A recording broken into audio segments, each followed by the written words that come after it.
الصبح بدا من طلعته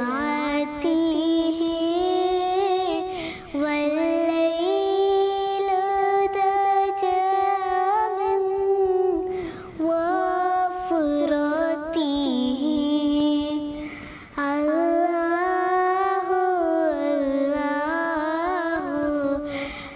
الله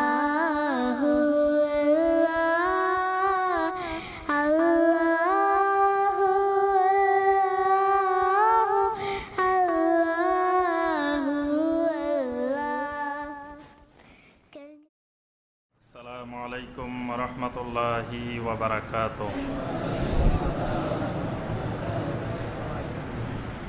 আউযু বিল্লাহি মিনাশ শাইতানির রাজীম। বিসমিল্লাহির রাহমানির রাহিম।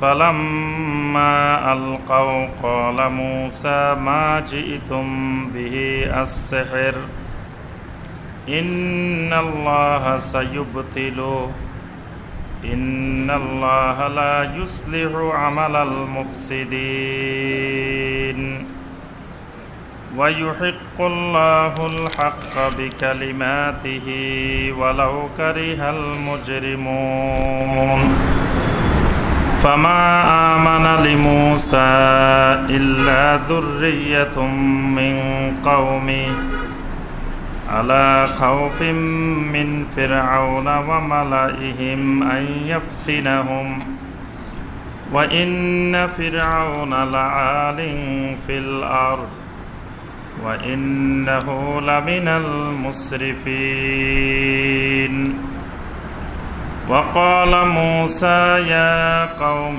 إن كنتم آمنتم بالله فعليه توكلوا إن كنتم مسلمين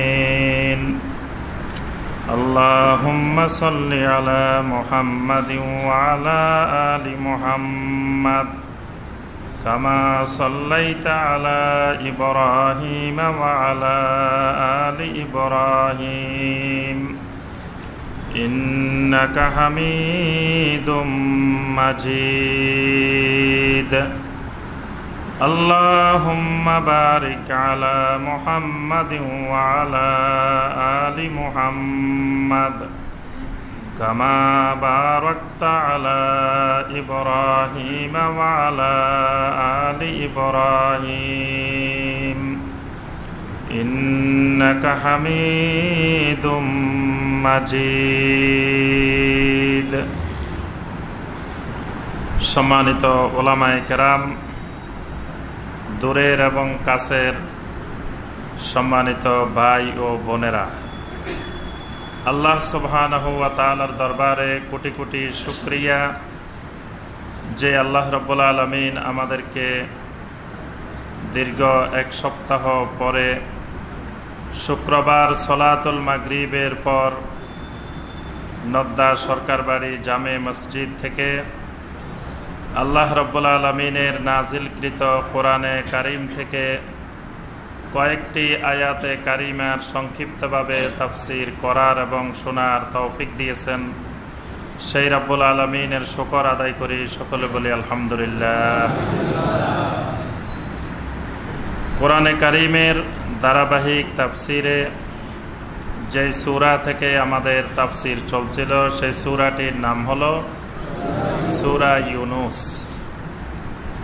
সূরা ইউনুসের ৮০ নম্বর আয়াতে কারিমা পর্যন্ত গত তাফসিরে আলোচনা হয়েছে। আজকের তাফসিরে সূরা ইউনুসের ৮১ নম্বর আয়াতে কারিমা থেকে আলোচনা হবে ইনশাআল্লাহ। ইতিপূর্বে আমরা সূরা ইউনুসের ৪টি পর্ব আলোচনা করেছি। আজকে সূরা ইউনুসের ৫ম পর্ব হবে ইনশাআল্লাহ এবং এটি সূরা ইউনুসের দ্বিতীয়বারের তাফসির। প্রথম দফার পরে দ্বিতীয়বার আমাদের তাফসির শুরু হওয়ার পরে এটি সূরা ইউনুসের দ্বিতীয়বারের তাফসির। সূরা ইউনুস মাক্কি সূরা নাকি মাদানী সূরা? মাক্কি সূরা। এই সূরাটি কোরআনে কারিমের 10ম সূরা। এই সূরার মধ্যে আল্লাহ সুবহানাহু ওয়া তাআলা বিশেষ করে তাওহীদ, রিসালাত, আখিরাত, নবুয়তের প্রমাণ এই সকল বিষয় আল্লাহ পাক আলোচনা করেছেন। গত তাফসিরে আমরা দেখেছি আল্লাহ রাব্বুল আলামিন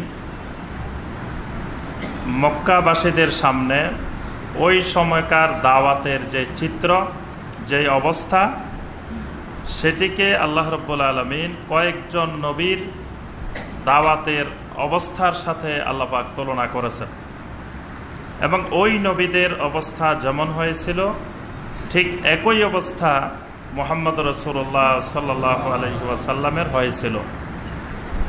এই জন্য আল্লাহ পাক ওই নবী সমূহের মধ্য থেকে কয়েকজন নবীর সংক্ষিপ্ত কিছু আলোচনা আল্লাহ পাক তুলে ধরেছেন। তার মধ্যে প্রথমেই আল্লাহ পাক তুলে ধরেছেন নূহ আলাইহিস সালামের কিছু দাওয়াতি কার্যক্রম।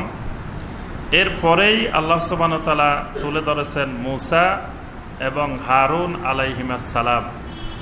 তাদের সাথে ফেরাউনের কি অবস্থা হয়েছিল এবং ফেরাউনের কাছে দাওয়াত দিতে গিয়ে তাদের ওই সময়কার অবস্থাটা কেমন হয়েছিল, এই বিষয়টি আল্লাহ পাক তুলে ধরেছেন। আমরা গত তাফসিরে দেখেছি যে মূসা আলাইহিস সালাম যখন দাওয়াত নিয়ে গেলেন, মূসা আলাইহিস সালাম এবং হারুন আলাইহিস সালাম, তখন প্রথমে তারা যে কাজটি করলো সেটি হলো তারা অহংকার করলো। ফাস্তাকবারু, আল্লাহ পাক বলছেন যে প্রথমেই তারা যে কাজটি করলো সেটি হলো অহংকার। এটি শুধু ফেরাউন নয়, যুগে যুগে যত বড় বড় কাফের মুশরিক, যত বড় বড় এই ধরনের জালেম তাগুত যারাই ছিলেন পৃথিবীতে, তারা প্রত্যেকেই তাদের বড় বৈশিষ্ট্য হলো তারা অহংকারী। এই অহংকারটা তাদের বড় বৈশিষ্ট্য, যেটি ইবলিসের বড় সিফাত। ইবলিসের সবচেয়ে বড় গুণ হইল অহংকার। ইবলিসে পরিণত হওয়ার মূল কারণেই হলো অহংকার। আল্লাহ পাক বলছেন আবা ওয়াস্তাকবারা ওয়া কানা মিনাল কাফিরিন। ইবলিস হলো আবা ওয়াস্তাকবারা, ইবলিস অস্বীকার করলো এবং অহংকার প্রদর্শন করলো। এই কারণে ওয়া কানা মিনাল কাফিরিন, কাফেরদের অন্তর্ভুক্ত রয়ে গেল। তাহলে ইবলিসের যে বৈশিষ্ট্যটি অহংকার, এটি ফেরাউনেরও বৈশিষ্ট্য, হামানেরও বৈশিষ্ট্য, নমরুদেরও বৈশিষ্ট্য, আবু জাহাল আবু লাহাবদেরও বৈশিষ্ট্য, ইস্তেকবার। এরপরে যখন মূসা আলাইহিস সালাম অহংকারের পরেও আল্লাহর দ্বীনের দাওয়াত দিচ্ছেন, তখন দ্বিতীয় তারা যে বিষয়টি নিয়ে আসলো সেটি হলো ইন্না হাযা লাসিহরুম মুবিন। এটি তো একটা সুস্পষ্ট জাদু। অর্থাৎ মূসা আলাইহিস সালাম এবং হারুন আলাইহিস সালামের দাওয়াতকে বলা হলো যে এটা তো একটা জাদু, আর তারা যেই মুজিজা নিয়ে এসেছেন এই মুজিজাগুলো তো একটা জাদু, আর এরা যে কথাগুলা বলে এগুলো তো জাদুকরের কথা। দেখেন নবীওয়ালা সুন্নত কেমনভাবে মিলে যায়। যেই কথাটা মূসা আলাইহিস সালামকে বলছে ঠিক একই কথাটা মুহাম্মদ রাসূলুল্লাহ সাল্লাল্লাহু আলাইহি ওয়াসাল্লামকে বলছে। যে মুহাম্মদ সাল্লাল্লাহু আলাইহি ওয়াসাল্লামকে বললো যে মুহাম্মদ সাল্লাল্লাহু আলাইহি ওয়াসাল্লাম যে কথাগুলা বলে এগুলা জাদুকরের কথা, আসাতিরুল আউয়ালিন। আর মুহাম্মদ সাল্লাল্লাহু আলাইহি ওয়াসাল্লাম একজন সাহের, একজন জাদুকর। আচ্ছা, এরপরে মূসা আলাইহিস সালাম যখন বুঝাইলেন যে আসলে এটা জাদু না, আমরা যেটা বলি এটা জাদু না, এটা ওহী। ওহী আর জাদু এক জিনিস না। তো তারা তৃতীয় নম্বরে যেটা বলল, মনে রাখবেন, এক নম্বর বলছে কি, এক নম্বর হলো অহংকার, দুই নম্বর হলো জাদু, এরা জাদুকর। তিন নম্বরে যেটা বলছে সেটা হলো ক্বালু আজিতানা লিতালফিতানা আম্মা ওয়াজাদনা আলাইহি আবাআনা। এটা যুগে যুগে সকল কাফের মুশরিকের বৈশিষ্ট্য। 3 নম্বর যেটা, সেটা হলো যে বুঝতে পারছি। ফেরাউন আবার বলে উঠল, বুঝতে পারছি তোমরা দুইজনে বুদ্ধি করে আমাদের বাপদাদাদের দিন, বাপদাদাদের ধর্ম ধ্বংস করার জন্য ষড়যন্ত্র করতেছে। 3 নম্বর হলো তোমরা আমাদের বাপদাদাদের ধর্ম, বাপদাদাদের রুসুম রেওয়াজ, বাপদাদাদের সুন্নত, বাপদাদাদের তরিকা ধ্বংস করার জন্য বসছ। দেখেন এই কথাটা সেই আজ থেকে কত বছর আগে, ফেরাউন কত বছর আগে, মানে গণা নাই যে সেই কত শত শত বছর, হাজার হাজার বছর, হাজার হাজার বছর আগের সেই সময় কথা বলছে। ঠিক এই হাজার হাজার বছর পরেও কিন্তু একই কথা, আজকের যুগেও একই কথা বলে যে আম্মা ওয়াজাদনা আলাইহি আবানা। হায়রে, আমরা এই এলাকার মানুষ, এই কুড়িলের মানুষ, জোয়ার সাহারার মানুষ, বসুন্ধরার মানুষ, সরকার বাড়ির মানুষ, সবাই আমরা ঐক্যবদ্ধ ছিলাম। বাপদাদাদের যেভাবে চলে আসছে আমরাও সেইভাবে চলতাম। হঠাৎ করে নতুন ষড়যন্ত্র যে আমাদের মধ্যে বিভেদ তৈরি করে দিছে, বাপদাদাদের দিন ধ্বংস করে দিছে। দেখেন 1400 বছর পরের কথা, আর 1400 বছর না, হাজার হাজার বছর পরের কথা, আধুনিক যুগের কথা, 21শ শতাব্দীর কথা। আর এই কথাটা কত হাজার বছর আগের কথা, যে বলতেছে যে আজ ইতানা লিতাল পিতানা আম্মা ওয়াজাদনা আলাইহি আবা আনা। আমাদের বাপদাদারা যেই অবস্থার উপরে ছিলেন, এই অবস্থা থেকে তুমি আমাদেরকে পরিবর্তন করে দেওয়ার জন্য তোমরা আসছো। আচ্ছা, এটা হলো 3 নম্বর কথা। এরপরে এই 3টি কথা বলার পরে ফেরাউন বলল, ঠিক আছে, যে তোমরা যেই জাদু নিয়ে আসছো এই জাদুটা প্রতিহত করা হবে। ফেরাউন তার জাদুকরদেরকে সবাইকে দাওয়াত দিল। দাওয়াত দেওয়ার পরে জাদুকরেরা আসলো, এসে মুসা আলাইহিস সালামকে বলল যে স্যার আপনি শুরু করেন। তারা জাদুকরেরা খুব আদবের সাথে, সম্মানের সাথে মুসা আলাইহিস সালামকে আহ্বান জানায়। মুসা আলাইহিস সালাম বললেন যে না, আলকু মা আনতুম মুলকুন, তোমরা যা কিছু আছে তোমাদের সব দেখাই ফেলো, আমারটা শেষে। কারণ আমারটা তো জাদু না, আমারটা জাদুর বাপ। তোমাদের জাদু যা আছে সব আলকু মা আনতুম মুলকুন, যা দেখাইতে পারো একেবারে তোমাদের সর্বশক্তি নিয়োগ করে যত জাদু আছে সব দেখাই ফেলো।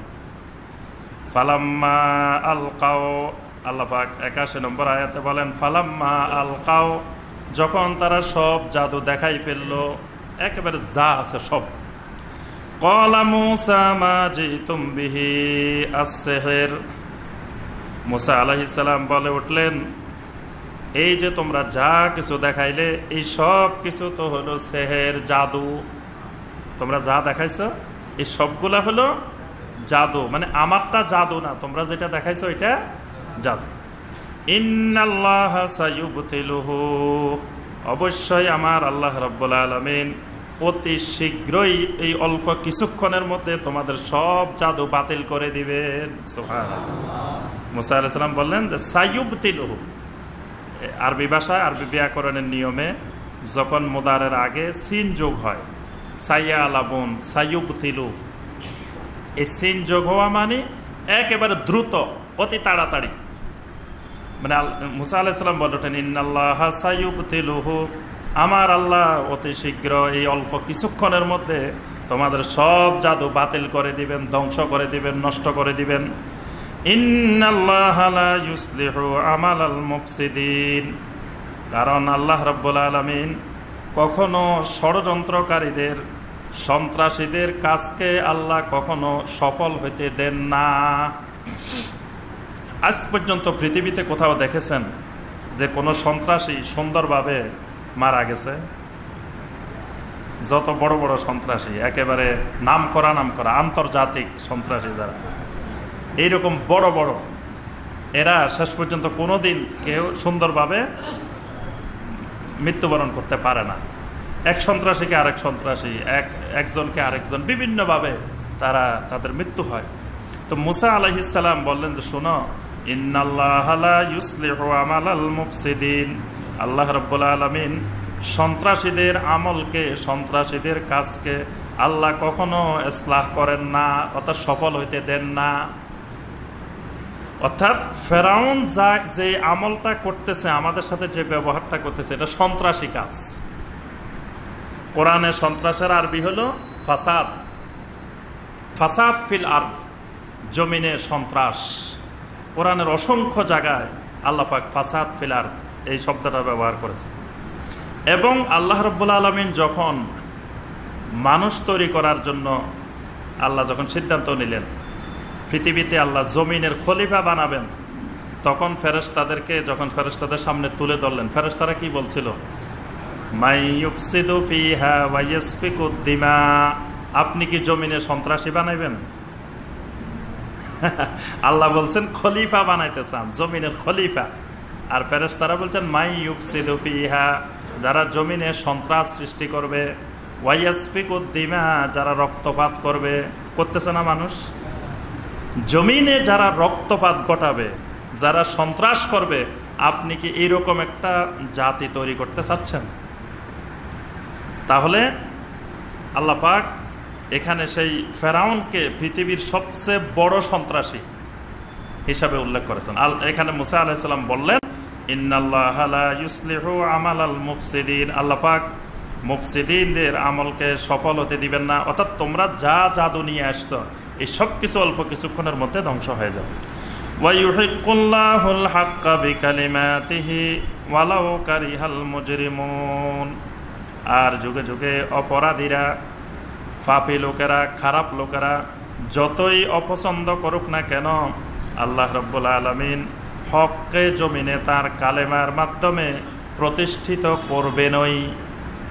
আল্লাহ পাক হককে, সত্যকে জমিনে প্রতিষ্ঠা করবেনই, ওয়ালাউ কারিহাল মুজরিমুন।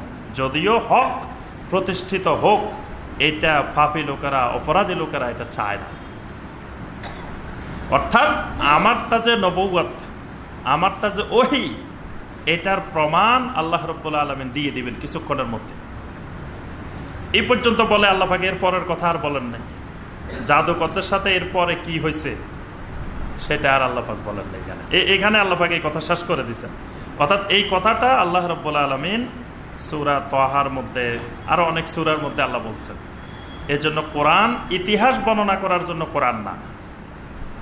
কোরআন হলো যে একটা শিক্ষণীয় বিষয়, যেটার উদাহরণ দেওয়া বা এই বিষয়টা উপস্থাপন করা এই মুহূর্তে দরকার। আল্লাহ পাক এইরকম বিষয়টাই উপস্থাপন করে, এতটুকু উপস্থাপন করে। জাদুকরদের কি হয়েছে না হয়েছে এটা আর আল্লাহ পাক বলেন নাই। এরপরে আল্লাহ পাক যে বিষয়ে আসছেন, ফামা আমানা লিমূসা ইল্লা যুররিয়াতুম মিন কওমিহি। নবী সাল্লাল্লাহু আলাইহি সাল্লাম ওই সময় নবুয়তের যে দাওয়াতের কাজ করছেন, এই কাজে অল্প কয়েকজন যুবক ইসলাম গ্রহণ করছেন। তখন নবী সাল্লাল্লাহু আলাইহি সাল্লাম মনে মনে পেরেশান যে হায় রে, কি দাওয়াতের কাজ শুরু করলাম, কি নবুয়তের কাজ শুরু করলাম, কেউ ইসলামের দিকে আসে না, মাত্র অল্প কয়জন যুবক। এই যুবকগুলা তাও কেমন? অধিকাংশ যুবক, অধিকাংশের বয়স 20 বছরের নিচে। ওই সময় যারা ইসলাম গ্রহণ করছেন, আলী রাদিয়াল্লাহু তাআলা আনহু, জুবাইর রাদিয়াল্লাহু তাআলা আনহু, আরো যারা যারা ইসলাম গ্রহণ করছেন, অধিকাংশের বয়স 20 বছরের নিচে। কয়েকজন সাহাবী ছিলেন শুধু 20 থেকে 30-এর মধ্যে। আর ওমর রাদিয়াল্লাহু তাআলা আনহু, ওসমান রাদিয়াল্লাহু তাআলা আনহু, বেলাল রাদিয়াল্লাহু তাআলা আনহু, এরা ছিলেন 30 থেকে 35-এর মধ্যে। আর আবু বকর রাদিয়াল্লাহু তাআলা আনহুর বয়স ছিল 38। আম্মার ইবনে ইয়াসার রাদিয়াল্লাহু তাআলা আনহু, তিনি শুধু নবী সাল্লাল্লাহু আলাইহি ওয়াসাল্লামের সমবয়সী ছিলেন। একজন সাহাবী ছিলেন নবী সাল্লাল্লাহু আলাইহি ওয়াসাল্লামের থেকে বয়সে বেশি, ওনার নাম হলো আসলাম মুত্তালিবী রাদিয়াল্লাহু তাআলা আনহু। উনি নবী সাল্লাল্লাহু আলাইহি ওয়াসাল্লামের থেকে একটু বয়স বেশি ছিলেন। আর বাকি সবাই এরকম যুবক, এরা ইসলাম গ্রহণ করছে। তা আল্লাহ পাক বলতেছেন এটাই হলো নবীওয়ালা সুন্নত, যে মুসা আলাইহিস সালামের দাওয়াতেও এইরকম কয়েকজন যুবক ইসলাম গ্রহণ করছে। মানে ঠিক মুসা আলাইহিস সালামের দাওয়াতে যেরকম কয়েকজন যুবক ইসলাম গ্রহণ করছে, আপনার দাওয়াতেও একই রকম যুবক ইসলাম গ্রহণ করছে। আর নবীওয়ালা দাওয়াতের একটি উত্তম রেজাল্ট হলো যে যুবকেরা এই দাওয়াতের দিকে আসে, বৃদ্ধরা আসে না। বুঝতে পারছেন? যে যুগে যুগে নবীওয়ালা দাওয়াত, যেটা আম্বিয়া আলাইহিমুসসালাম যে দাওয়াত দিচ্ছেন, সেই দাওয়াতে বুড়া মানুষ আসে নাই। যা আসছে যুবক মানুষ, বুড়ারা আসে না। বুড়ারা আপনার সব বুঝবে, বুঝা শোনার পরে লাস্টে বলবো যে বাপ দাদারা যেটা করছে সেটাই ভালো। বুড়া মানুষ আপনারা পরীক্ষা করে দেখবেন সমাজে, তাকে একবারে কোরআন দিয়ে হাদিস দিয়ে সব কিছু খাওয়াই দিলেন, বুঝাই দিলেন, বোঝানোর পরে প্রথম শুনবে ভালো করে, সব কিছু ঠিক আছে, লাস্টে বলবে কি, আরে আমরা এমন এমন হুজুর দেখছি যেই হুজুরেরা গ্লাসে ফু দিলে কাঁচের গ্লাস ভেঙে যেত সাথে সাথে, এরকম হুজুর দেখছি। সেসব হুজুরেরা আমাদেরকে এরকম শিখাইছে, আর এখন নতুন নতুন হুজুরেরা এসে আমাদেরকে এগুলো শিখায়। আমাদের বাপ দাদারা যেভাবে করছে এটাই ঠিক আছে। এটা হলো বৃদ্ধ মানুষের অভ্যাস। এই জন্য আম্বিয়া আলাইহিমুসসালামের দাওয়াতে বৃদ্ধ মানুষেরা আসতো না। তারা আসতো কখন? একেবারে লাস্টে। নবী সাল্লাল্লাহু আলাইহি ওয়াসাল্লামের মাদানী জীবনের শেষ দিকে যাই বুড়া মানুষেরা ইসলাম গ্রহণ করছে। তার আগ পর্যন্ত বুড়া মানুষ আসে না। যা আসছে সবাই যুবক, এবং যে বয়সের হিসাব দিলাম 20 বছরের নিচে সবচেয়ে বেশি আসছে। 20 থেকে 30-এর মধ্যে আরো কিছু আসছে, 30 থেকে 35-এর মধ্যে কিছু আসছে। একজন আসছে 38 বছরের, আর একজন আসছে নবী সাল্লাল্লাহু আলাইহি ওয়াসাল্লামের বয়সে, আরেকজন আসছে নবী সাল্লাল্লাহু আলাইহি ওয়াসাল্লামের একটু বেশি। তাই আল্লাহ পাক মুসা আলাইহিস সালামের কথা বলতেছেন, ফামা আমানা লিমুসা ইল্লা যুররিয়াতুম মিন কওমিহি। মুসার প্রতি ঈমান এনেছে শুধুমাত্র তার কওমের কিছু নওজওয়ান, কিছু যুবক, অল্প কিছু যুবক মুসা আলাইহিস সালামের দাওয়াতে ঈমান এনেছে। আলা খাউফিম মিন ফিরআউনা ওয়া মালাইহিম। আল্লাহ পাক বলেন, অনেক মানুষ এই মুসা আলাইহিস সালামের দাওয়াতকে বুঝতে পেরেছে কিন্তু ঈমান আনে নাই। তার মূল কারণ হলো আলা খাউফিম মিন ফিরআউনা ওয়া মালাইহিম, ফিরআউন এবং ওই যুগের নেতৃস্থানীয় মানুষের জুলুম নির্যাতনের ভয়ে।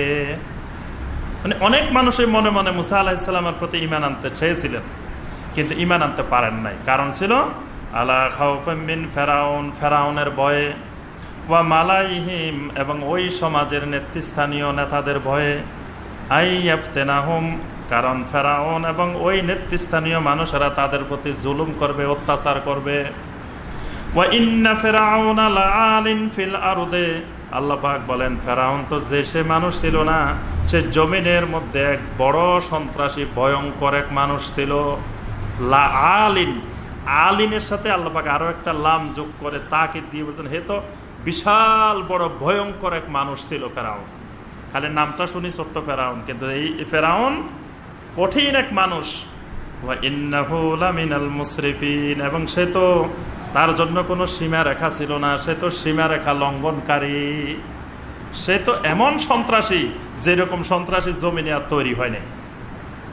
মুসরিফিন, সে অনেক সীমা লঙ্ঘনকারী। وقال موسى يا قوم إن كنتم آمنتم بالله فعليه توكلوا إن كنتم مسلمين। এবার যারা ঈমান আনলো, অল্প কজন যুবক ঈমান আনছে, আর বাকি সবাই তো ঈমান আনা নাই। এখন মুসা আলাইহিস সালামের কওম যারা, মুসা আলাইহিস সালামের কওম কারা? বানি ইসরাইল।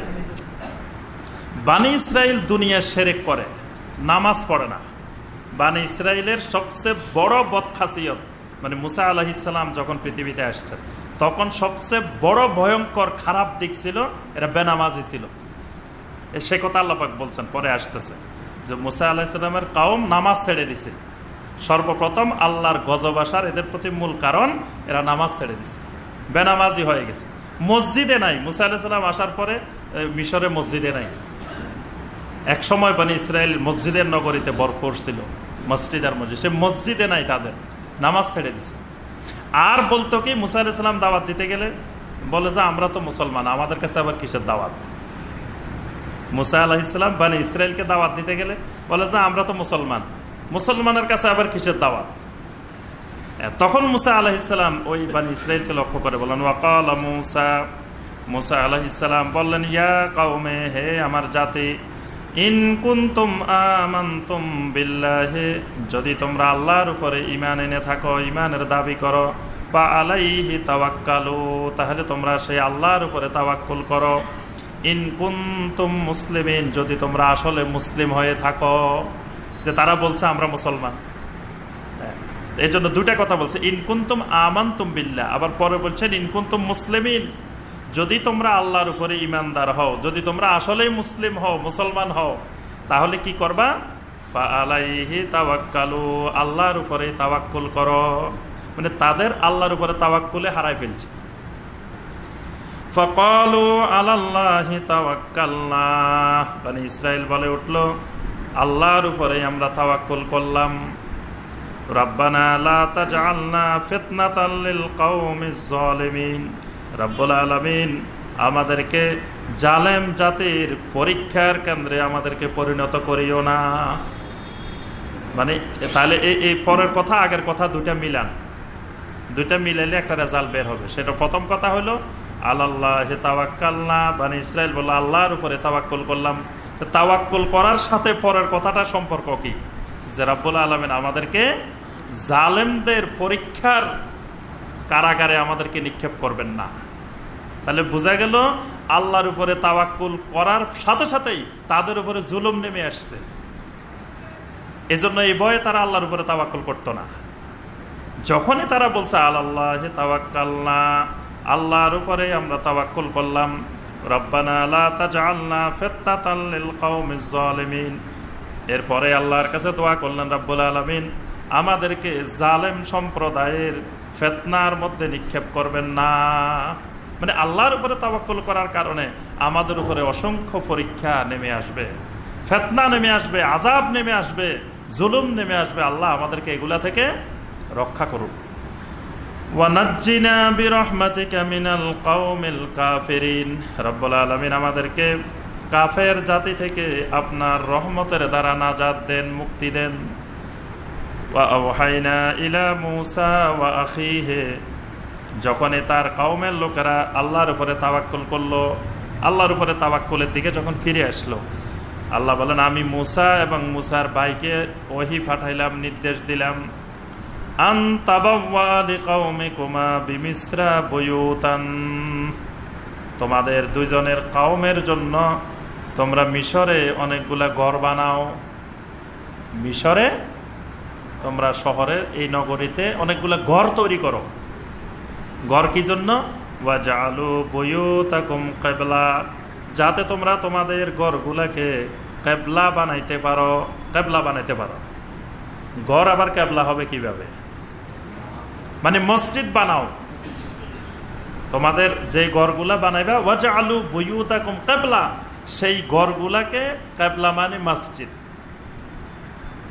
আল্লাহ পাক কিবলা বলে এখানে মসজিদ বুঝিয়েছেন। তো তোমরা এই নগরীতে মিশরে অনেকগুলা ঘর তৈরি করো আর ওই ঘরগুলাকে কিবলা বানাও। কিবলা মসজিদ কেমনে বোঝা গেল? এর পরের কথাই আল্লাহ বলছেন ওয়া আকিমুস সালাহ, সালাত কায়েম করো। ওই ঘর বানানোর উদ্দেশ্য হলো ওই ঘরে সালাত কায়েম করা হবে, অর্থাৎ সালাতের জামাত কায়েম করা হবে।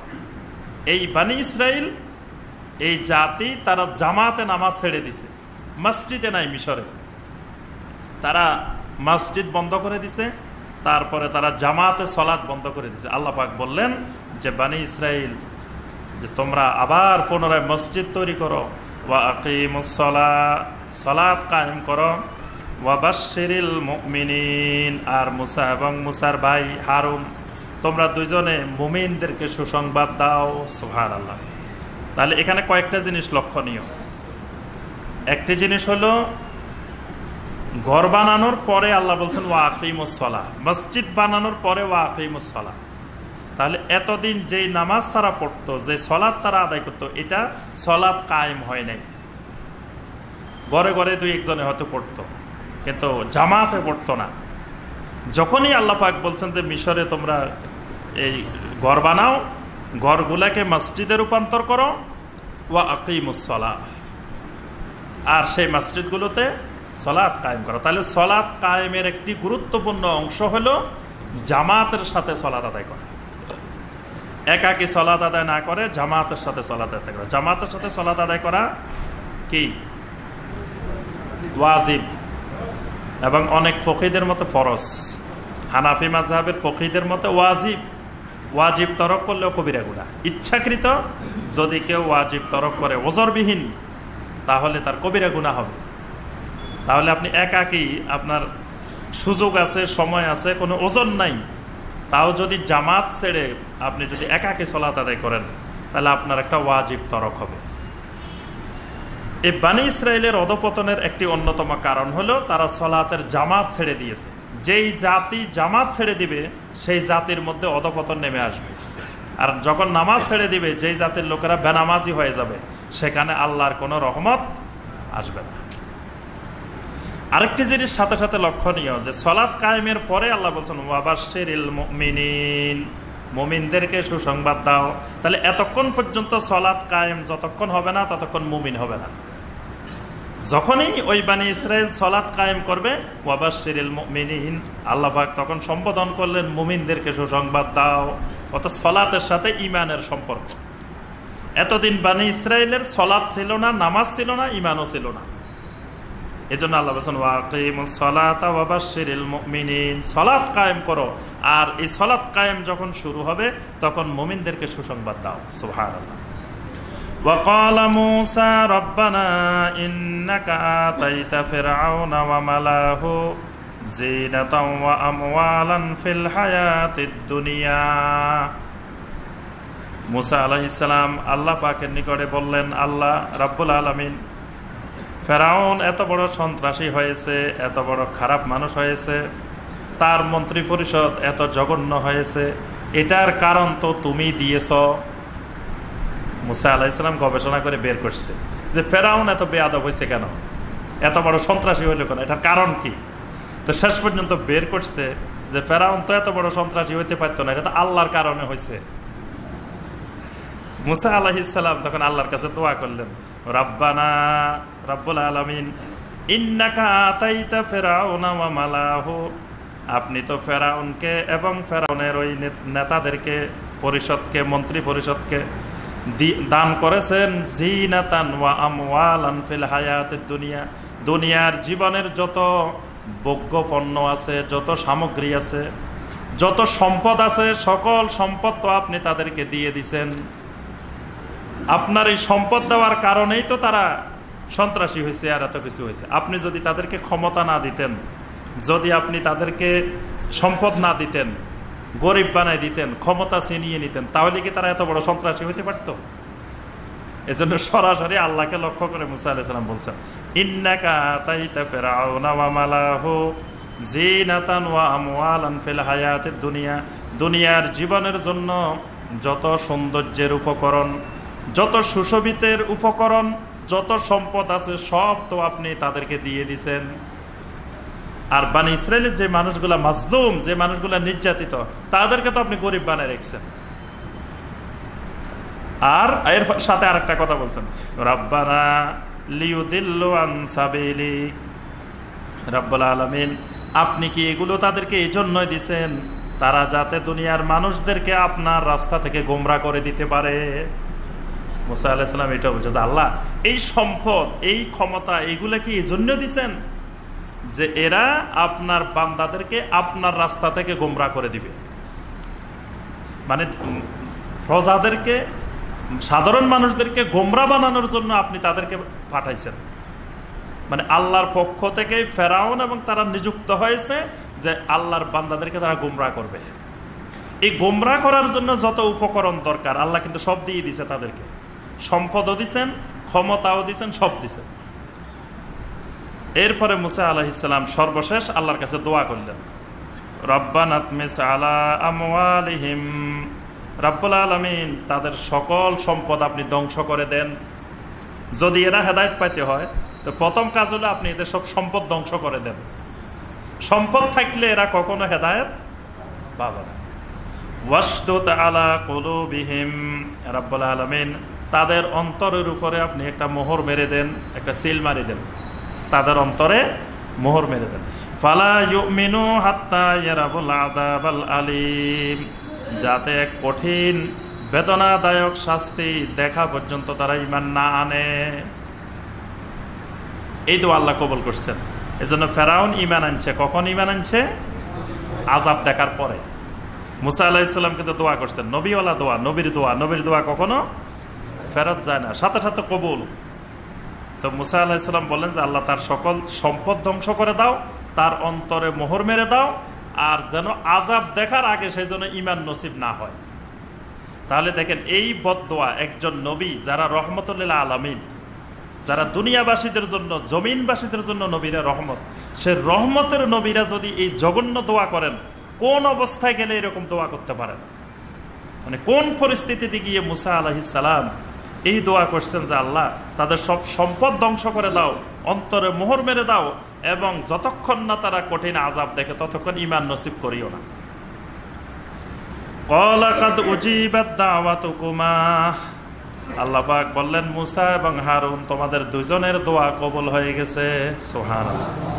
ফাস্তাকিমা, সুতরাং তোমরা দুজন তোমাদের ঈমানের উপরে অবিচল থাকো, তোমাদের অবস্থার উপরে তোমরা অটুট থাকো। ওয়ালা তাত্তাবিআন্নি সাবিলাল্লাযীনা লা ইয়ালামুন, আর মূর্খ লোকদের কখনো তোমরা অনুসরণ করিও না, জাহেল লোকদের, মূর্খ লোকদের অনুসরণ করিও না। তাহলে মুসা আর হারুন তারা হলেন নবী, তারা হলেন যেই নবী যে যুগে থাকেন তারা ওই যুগের সবচেয়ে বড় আলেম।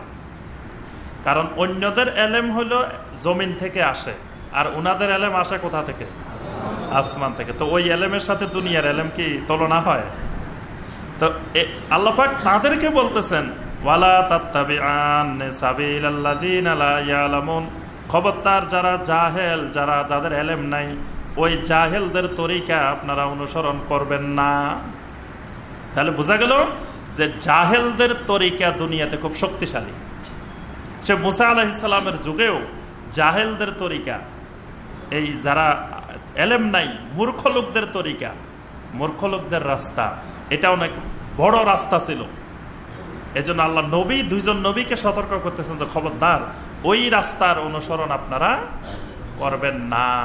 মানে আপনারা দুইজন মানে এক বিশাল জামাত, যেটা ইবনে মাসউদ বলছেন, আমরা ওইদিনে বললাম না যে আব্দুল্লাহ ইবনে মাসউদ বলছেন যে আপনি একজন যদি হকের উপরে থাকেন তাহলে আপনি মনে করবেন যে আপনি একটা বিশাল জামাত, মানে লক্ষ লক্ষ মানুষের জামাতের থেকে আপনি একজন হকের উপরে থাকেন, আপনি ওই লক্ষ লোকের জামাত থেকে বড় জামাত আপনারটা। তো মুসা এবং হারুন দুইজনকে আল্লাহ বলছেন খবরদার ওই জাহেলদের রাস্তা, জাহেলদের তরিকা খবরদার আপনারা অনুসরণ করবেন না। ওয়াজাওয়াজনা বিবানি ইসরাঈলাল বাহরা, এরপরে আরো অনেক ঘটনা ঘটে গেছে। সর্বশেষ আল্লাহ পাক বলেন ওয়াজাওয়াজনা বিবানি ইসরাঈলাল বাহরা, আমি বানি ইসরাইলকে সাগর অতিক্রম করাই দিলাম। বানি ইসরাইলকে মুসা আলাইহিস সালামের সাথে সাগর অতিক্রম করে তারা চলে গেলেন। ফাআতবাহুম ফিরআউনু ওয়া জুনুদুহু, তাদের পিছে পিছে ফেরাউন এবং তার সেনাবাহিনী তাদেরকে পশ্চাৎধাবন করলেন, পিছনে পিছনে গেলেন। দুইটা কারণে গেছেন, একটা হলো বাগিয়ান আর একটা হলো আদুওয়া। আল্লাহ পাক বলেন যে এই যে মুসা আলাইহিস সালাম এখান থেকে চলে গেছে, তো এটাতে তো ফেরাউন আরো খুশি হবার কথা, কি বলেন? কারণ মুসা হারুনের জ্বালায় তারা থাকতে পারতেছে না, যে মুসা আর হারুন আলাইহিমাস সালাম দুইজনের এই এলাকার মানুষ সব মুসলমান বানাই ফেলতেছে। তাহলে এই দুইজন যখন দেশ ছেড়ে চলে গেছে, দেশ শান্তি হয়ে গেছে না? তো ফেরাউন তো খুশি হওয়ার কথা। ফেরাউন এদেরকে আবার দৌড়ানোর দরকারটা কি? আল্লাহ পাক বলতেছেন দুইটা কারণে দৌড়াইছে। একটা হলো বাগিয়ান, প্রতিহিংসা, আর কোনো কারণ না। ফেরাউনের জায়গা জমিন কি মুসা আর হারুন দখল করছে? মুসা আর হারুন যাওয়ার সময়, ওই দেশে যাওয়ার সময় ফেরাউনের ব্যাংক থেকে টাকা পয়সা নিয়ে গেছে? কিছু নিয়ে যায়নি। কিন্তু এই মুসা আলাইহিস সালাম এবং হারুন আলাইহিস সালামের সাথে দৌড়ানোর কারণটা হলো বাগিয়ান, প্রতিহিংসা বশত, ওয়া আদুওয়া, আরেকটা হলো শত্রুতা বশত, যে মুসা হারুনের সাথে আমার শত্রুতা, তো এই শত্রু নিরাপদে দেশ থেকে যাবে কেন? যাইতেও দিবে না। যে ঠিক একই অবস্থা দেখেন আল্লাহ রাসূল সাল্লাল্লাহু আলাইহি ওয়াসাল্লামের ব্যাপারে। মক্কার কুরাইশেরা মারার জন্য বসে রয়েছে, যে এই লোকটা মক্কার জন্য এখন সবচেয়ে বড় বিপদ, নাউজুবিল্লাহ, তাকে মেরে ফেলা হবে, হত্যা করা হবে। বাস এখন নবী সাল্লাল্লাহু আলাইহি ওয়াসাল্লাম আল্লাহ নির্দেশ দিলেন হিজরত করে মদিনা চলে যাওয়ার জন্য।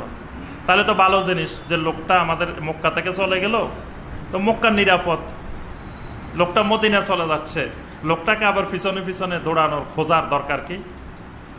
এই যে জাবালে নূরের পাশে যে জাবালে সুর, যে পাহাড়ে নবী সাল্লাল্লাহু আলাইহি ওয়াসাল্লাম আশ্রয় নিলেন, সেখানে খুঁজতে খুঁজতে তারা হয়রান চারিদিকে। খোঁজার দরকার কি? লোকটা চলে যাচ্ছে, ভালো কথা, চলে যাক, আমাদের মক্কা শহর নিরাপদ হয়ে গেল। এই লোকটার নির্যাতনে আমরা থাকতে পারতেছি না। ঠিক এই যে ফেরাউনি কায়দা, সেম একই কায়দা। আল্লাহ পাক বলতেছেন দুইটা কারণে মুসা আলাইহিস সালাম এবং হারুনকে, বনি ইসরাইলকে তারা পশ্চাৎ-ধাবন করে। একটা হলো বাগিয়ান, প্রতিহিংসা, আর একটা হলো আদুওয়া, শত্রুতার কারণে। হাত্তা ইদা আদরাকাহুল গারাকু, অবশেষে যখন ফেরাউন এবং তার সেনাবাহিনীকে গারাক, গারাক হলো সমুদ্রের ঢেউ, যখন সমুদ্রের ঢেউ তাদেরকে পেয়ে গেল, তখন ফেরাউন বলে উঠল, ফেরাউনের কালেমাটা শোনেন, কত সুন্দর কালেমা, তাওহীদের কালেমা। ফেরাউন বলে উঠল, আমান্তু, আমান্তু মানে আমি ঈমান আনলাম। কিসের উপরে? আন্নাহু লা ইলাহা ইল্লাল্লাযী আমানাত বিহি বানু ইসরাঈল, বানি ইসরাঈল যে আল্লাহর উপরে ঈমান এনেছে, সেই আল্লাহ ছাড়া সত্যিকারের আর কোনো মাবুদ নাই। কত সুন্দর ঈমান, পরিষ্কার ঈমান, তাওহীদি ঈমান, কিন্তু একেবারে খালেস তাওহীদি ঈমান। ফেরাউন বলতেছিল, আমান্তু, আমি ঈমান আনছি ওই আল্লাহর উপরে, আন্নাহু লা ইলাহা, যিনি ছাড়া আর সত্যিকারের কোনো মাবুদ নাই, ইল্লাল্লাযী আমানাত বিহি বানু ইসরাঈল, আর বানি ইসরাঈল যে আল্লাহর উপরে ঈমান আনছে সেই আল্লাহ। সুবহানাল্লাহ। আবার শুধু ঈমান আনিও থামে নাই, দেখেন এরপরে আরো বলতেছে, ওয়া আনা মিনাল মুসলিমিন, আমি একজন একেবারে পাক্কা মুসলমান। ওয়া আনা মিনাল মুসলিমিন, আমি একজন মুসলিম। কে বলতেছে কথাটা? ফেরাউন বলতেছে যে আমি একেবারে তাওহীদের ভিত্তিতে ঈমান আনলাম আল্লাহর উপরে, আবার আমি একজন মুসলিম। আল্লাহ পাক জবাব দিচ্ছেন, ফেরাউনের ঈমানের জবাবটা আল্লাহ পাক দিচ্ছেন এইভাবে, আল আন, আরবি ভাষায় আল আন মানে ঠাট্টা করে, মানে একজনের প্রতি বিদ্রুপ করে বলা হয়। আল আন মানে বুঝতে পারছি ঈমান, ঠেলার নাম কি? এখন বুঝতে পারছি। আল্লাহ বলতেছেন আল আন, ও তুমি ঈমান আনছো, ওয়াকাদ আসাইতা কাবলু, আরে তুমি না কিছুদিন আগে আমার নাফরমান ছিলা। আল্লাহ বলতেছেন ওয়া কুনতা মিনাল মুফসিদিন, আর তুমি তো এই মিশরের সবচেয়ে বড় সন্ত্রাসী ছিলা। ও সন্ত্রাসী সাহেব, উনি তো এই মিশরের সবচেয়ে বড় মুফসিদিন। আপনি না কদিন আগে বিরাট সন্ত্রাসী ছিলেন, আবার আপনি না আমার কথা শুনলেই, নাম শুনলেই জ্বলে উঠতেন, সেই ব্যক্তি আপনি ঈমান আনছেন। আল্লাহ পাক বলতেছেন ফালিয়াউমা নুনাজ্জিকা বিবাদানিকা, ঠিক আছে, ঈমান যাতে আনছেন, ঈমানের বদৌলতে আপনাকে একটা পুরস্কার দিব আমি। আল্লাহ পাক বলতেছেন ফালিয়াউমা নুনাজ্জিকা বিবাদানিকা, আমি আপনার শরীরটাকে, আপনার বডিটাকে আমি রক্ষা করে দিব। আপনার শরীরটাকে পানির মধ্যে পৌঁছতে দিব না, আমি আপনার শরীরটাকে রেখে দিব, রক্ষা করব। কেন রক্ষা করব? লিতাকুনা লিমান খালফাকা আয়া, যেন আপনার পরে পৃথিবীতে যে মানুষেরা আসবে কিয়ামত পর্যন্ত ওই মানুষদের জন্য আপনি একটা আয়াত হয়ে থাকবেন। দেখেন ফেরাউনও আল্লাহর একটা আয়াত। আল্লাহ পাক বলতেছেন আপনাকে আমি রাখবো কি জন্য? লিতাকুনা লিমান খালফাকা আয়া, যেন আপনি পরবর্তী কিয়ামত পর্যন্ত মানুষদের জন্য আপনি একটা নিদর্শন হতে পারেন। আপনাকে দেখে দুনিয়ার মানুষ শিখবে, এই সেই দুনিয়ার মহাসন্ত্রাসী ফেরাও। এই জন্য আপনার শরীরটাকে, আপনার বাদানটাকে আমি রক্ষা করব। ওয়া ইন্না কাসীরাম মিনান নাসি আন আয়াতিনা লাগাফিলুন, আল্লাহ পাক সাথে সাথে বলেন যদিও আমি ফেরাউনের ওই শরীর রেখে দিব, কিন্তু দুনিয়ার মানুষের অভ্যাস হলো অধিকাংশ মানুষেরাই আমার আয়াত থেকে গাফেল। দেখেন ফেরাউনের লাশ পৃথিবীতে আছে, তাও কি মানুষ ঈমান আনছে, শিক্ষা গ্রহণ করছে। আল্লাহ বলছেন রাখলেও কাজ হবে না, সেটাও আমি জানি। রাখলেও পৃথিবীর অধিকাংশ মানুষ আমার আয়াত থেকে গাফেল, মানে তারা ফেরাউনের লাশ দেখেও ঈমান আনবে না।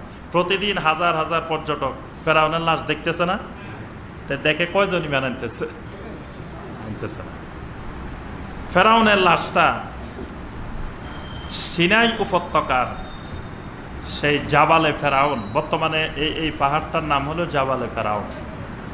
সিনাই উপত্যকার সেই লোহিত সাগরের পাড়ে যে জাবালে ফেরাউন, ওই জাবালে ফেরাউনের নিচে এই জায়গায় ফেরাউনের লাশ অনেক দিন ধরে পানির মধ্যে ভেসেছিল। কারণ মুসা আলাইহিস সালামেরা তো ওইদিকে চলে গেছেন, তারা তো পিছনে আসেই এদের লাশ সংগ্রহ করেন নাই। আর মুসা আলাইহিস সালামকে তো আল্লাহ বলেনও নাই যে তুমি আবার আসি ফেরাউনের লাশটা তোমার দেশে নিয়ে যাও, এই কথা বলেন না। দীর্ঘ সময় পর্যন্ত ফেরাউনের এই লাশটা এখানে সাগরে ভাসমান অবস্থায় ছিল, এই জাবালে ফেরাউনের এখানে। পরবর্তীতে লোকেরা এই জাবালে ফেরাউনের এখান থেকে তুলে নিয়ে আসছে, এবং এই জাবালে ফেরাউনের পাশে একটা গরম পানির ঝর্ণা আছে। গরম পানির, পৃথিবীর সব ঝর্ণা থাকে ঠান্ডা পানির, আর এই ঝর্ণাটা, জাবালে ফেরাউনের ঝর্ণাটা গরম পানির ঝর্ণা, এখনো আছে। এই জাবালে ফেরাউনের কাছে হাজার হাজার দর্শক, পর্যটক এখানে যায়, এই জাবালে ফেরাউন। ওয়ালাকাদ বাওয়ানা বানি ইসরাঈলা মুবাওয়া সিদকিন ওয়া রাযাকনাহুম মিনাত তাইয়্যিবাত। এইদিকে তো ফেরাউন শেষ, এখন ওইদিকে যারা সাগর পাড়ি দিয়ে ওই পারে গেলেন, আল্লাহ পাক বলতেছেন ওয়ালাকাদ বাওয়ানা বানি ইসরাঈলা মুবাওয়া সিদকিন, আমি বানি ইসরাইলকে এতদিন পর্যন্ত যারা মাজলুম ছিল, যারা নির্যাতিত ছিল, সেই নির্যাতিত জাতিটাকে আমি আল্লাহ একটা নির্দিষ্ট আবাসস্থল দিয়ে দিলাম, সুন্দর একটা বসবাসের জায়গা তাদেরকে দিয়ে দিলাম। সে সুন্দর বসবাসের জায়গাটা হলো ফিলিস্তিন। ওয়া রাযাকনাহুম মিনাত তাইয়্যিবাত, এবং তাদের খাওয়ার জন্য অনেক সুন্দর সুন্দর পবিত্র রিজিকের ব্যবস্থাও আমি করে দিয়েছি। ফামাখতালাফু হাত্তা জাআহুমুল ইলমু, কিন্তু এই মানুষগুলো, এই বানি ইসরাইলগুলো, আমি আল্লাহর পক্ষ থেকে এলেম আসার পরেও তারা ইখতিলাফ করেছে। এলেম আসার অর্থ হলো ওহী, মানে তাদের প্রতি তাওরাত কিতাব নাজিল হইল, ইনজিল নাজিল হইল, জাবুর নাজিল হইল, এগুলো তো বানি ইসরাইলদের প্রতি। আল্লাহ পাক বলতেছেন এরকম এলেম আসার পরেও এই মানুষগুলো তাদের মধ্যে পরস্পরে ইখতিলাফ করেছে। ইন্না রাব্বাকা ইয়াকদি বাইনাহুম ইয়াওমাল কিয়ামা, আর আপনার রব কিয়ামতের দিন তাদের ওই ইখতিলাফের ফয়সালা করে দিবেন। ফিমা কানু ফিহি ইখতালিফুন, যে বিষয়টি নিয়ে তারা ইখতিলাফ করত। ফাইন কুনতা ফি শাক্কিম মিম্মা আনসালনা ইলাইকা ফাসআলিল্লাযীনা ইয়াকরাউনাল কিতাবা মিন ক্বাবলিক।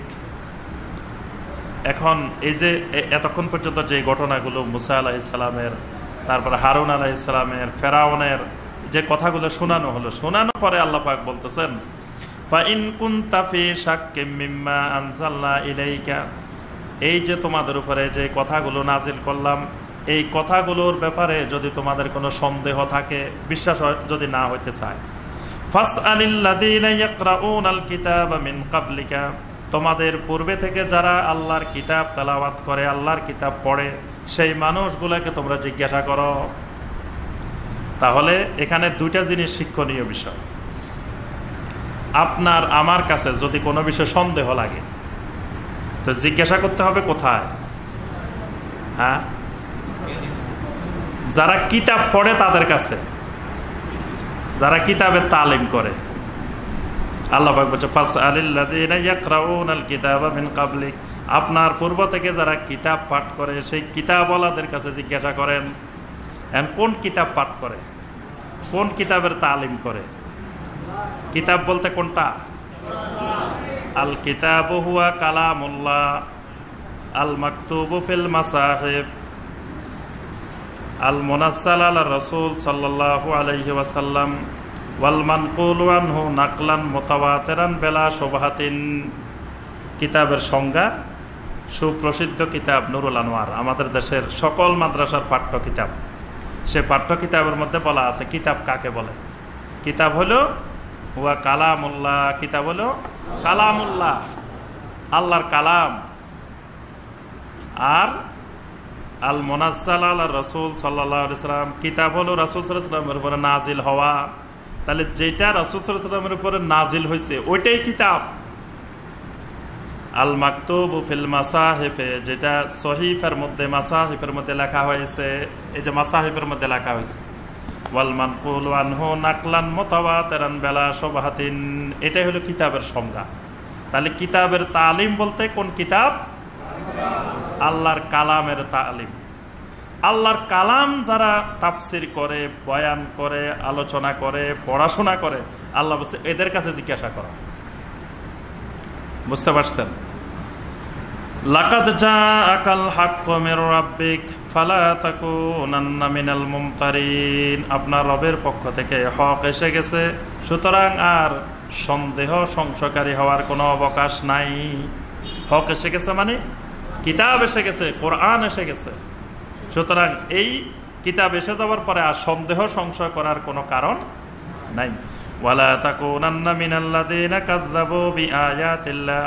যে মানুষগুলো যুগে যুগে আল্লাহর আয়াতকে মিথ্যা প্রতিপন্ন করেছে, খবরদার তাদের অন্তর্ভুক্ত হবেন না। ফাতাকুনা মিনাল খাসিরিন। যদি তাদের অন্তর্ভুক্ত হন তাহলে আপনি ক্ষতিগ্রস্তদের অন্তর্ভুক্ত হয়ে যাবেন।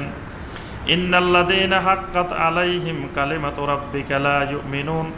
আর যাদের উপরে আপনার রবের কলেমা নির্ধারণ হয়ে গেছে, লা ইউমিনুন, তাদেরকে আপনি হাজারো চেষ্টা করলেও ঈমান আনবে না। মানে যারা ঈমান আনবে না আল্লাহর পক্ষ থেকে নির্ধারিত হয়ে গেছে। তাহলে বোঝা গেল ঈমান কেউ ইচ্ছা করলে আনতে পারে না। ঈমান আল্লাহর পক্ষ থেকে নসিব হইতে হয়। ঈমান আল্লাহর পক্ষ থেকে বিরাট নেয়ামত। এটা আল্লাহর পক্ষ থেকে নির্ধারণ না হলে এটা দুনিয়ার কোনো মানুষ ঈমান পাইতে পারে না। এজন্য দেখবেন অসংখ্য মানুষ ঈমানের কথা বলে, কিন্তু আসলে দুনিয়ার শিরক করে বসে আছে। তাওহীদ নাই, তারপরে ঈমান নাই, মানে শিরকি কার্যক্রমের সাথে দুনিয়ার জড়িত, কুফরির সাথে জড়িত। এখান দিয়ে বলে যে আমি ঈমানের কাজ করতেছি। কারণ হলো আল্লাহর পক্ষ থেকে ঈমান তার নসিবে নাই। এই জন্য তাওহীদও বুঝতে পারে নাই, শিরকও বুঝতে পারে নাই, সুন্নতও বুঝতে পারে নাই, বেদাতও বুঝতে পারে নাই, দ্বীনও বুঝতে পারে নাই। ওয়ালাউ জাআতহুম কুল্লু আয়াতিন হাত্তা ইয়ারাবুল আযাবাল আলীম। আল্লাহ পাক বলেন, যেই মানুষ আল্লাহর পক্ষ থেকে নির্ধারিত হয়ে গেছে ঈমান আনবে না, এই মানুষের কাছে যদি দুনিয়ার সমস্ত আয়াতও যদি নিয়ে আসেন, কোরআনে কারিমের যত আয়াত আছে সব আয়াতও যদি তার কাছে নিয়ে যান, যত হাদিস আছে নবী সাল্লাল্লাহু আলাইহি ওয়াসাল্লামের সবও যদি তার কাছে নিয়ে যান, তাহলে ওই লোক লা ইউমিনুন, ঈমান আনবে না। হাত্তা ইয়ারাবুল আযাবাল আলীম, এমনকি আযাবে আলীম দেখার পরেও ঈমান আনবে না। কঠিন আযাব। মাঝে মাঝে বিশাল বিশাল ভূমিকম্প আসে না? তো ভূমিকম্প আসার পরে কি মানুষের মধ্যে পরিবর্তন হয়? আগে যে বেনামাজি ভূমিকম্পের পরেও বেনামাজি, আগে যে বেপরদা ভূমিকম্পের পরেও বেপরদা, ভূমিকম্পের আগে যা পরেও থা। শুধু ভূমিকম্পটা যখন শুরু হয় তখন লা ইলাহা ইল্লাল্লাহু মুহাম্মাদুর রাসূলুল্লাহ, লা ইলাহা ইল্লা আনতা সুবহানাকা ইন্নী কুনতু মিনাজ জালিমিন, এই সব বলা শুরু হয়। আবার ভূমিকম্পটা শেষ, সব শেষ, লা ইলাহা ইল্লাল্লাহ শেষ, সব শেষ। তো এই জন্য আল্লাহ পাক বলতেছেন আযাবে আলীম দেখার পরেও এই মানুষগুলো ঈমান আনবে না, যদি আল্লাহর পক্ষ থেকে নির্ধারণ হয় যে এই লোক ঈমান আনবে না। ফালাউলা কানাত কারিয়াতুন আমানাত ফানাফাহা ঈমানুহা ইল্লা কাওমা ইউনুস। এই যে এই সূরার নাম ইউনুস। এই দেখেন একটি সূরা, পুরা একটা সূরা, 109 আয়াত বিশিষ্ট একটি সূরা, নাম হলো সূরা ইউনুস। কিন্তু ইউনুস আলাইহিস সালামের আলোচনা শুধু একটা বাক্যের আলোচনা, আর কোনো আলোচনা নাই। এই পুরা সূরার মধ্যে ইউনুস আলাইহিস সালামের আলোচনা আছে শুধু একটা বাক্য, আর নাই। ওই বাক্যটাকে কেন্দ্র করে আল্লাহ পাক পুরা সূরার নাম দিয়েছেন সূরা ইউনুস। কারণ হলো ইউনুসের কওম আর অন্য নবীদের কওমের মধ্যে একটা মৌলিক পার্থক্য আছে। এই আল্লাহর জমিনের যত নবীর যত কওম ছিল, কোন নবীর কওম আযাব দেখে ঈমান আনে নাই। একটা নবীর কওম শুধু আযাব দেখে ঈমান আনছে, আযাব দেখেই ভয় পেয়ে গেছে। যে ইউনুস আলাইহিস সালাম তাদেরকে যত দাওয়াত দিতেন, এই দাওয়াতের কথা তো শুনছে, তো শুনতে শুনতে বলে যে তোমার এত হুমকি দমকি এত শুনতে পারি না, আযাব আনতে চাচ্ছ, আযাব তোমার আল্লাহকে বলো দেখাই দিতে, যদি আমরা আযাব দেখি তাহলে ঈমান আনবো। তখন ইউনুস আলাইহিস সালাম আল্লাহর কাছে দোয়া করলেন যে আল্লাহ আযাব দাও। আল্লাহ পাক যখন আযাব দিবেন, ইউনুস আলাইহিস সালাম রাত্রে জানিয়ে গেছেন যে কালকে আযাব আসবো। বাস ইউনুস আলাইহিস সালাম মনে করলেন আমি তো আল্লাহর নবী, আমিও যদি এখানে বসে থাকি তাহলে তো আমি আযাবের শিকার হইতে পারি। উনি এবার নিজ দায়িত্বে বের হওয়া শুরু হয়ে গেলেন, চলে গেলেন এলাকা ছাড়ি। আল্লাহ কিন্তু বলেন নাই যে ইউনুস তুমি বের হও, এই কথা বলেন নাই।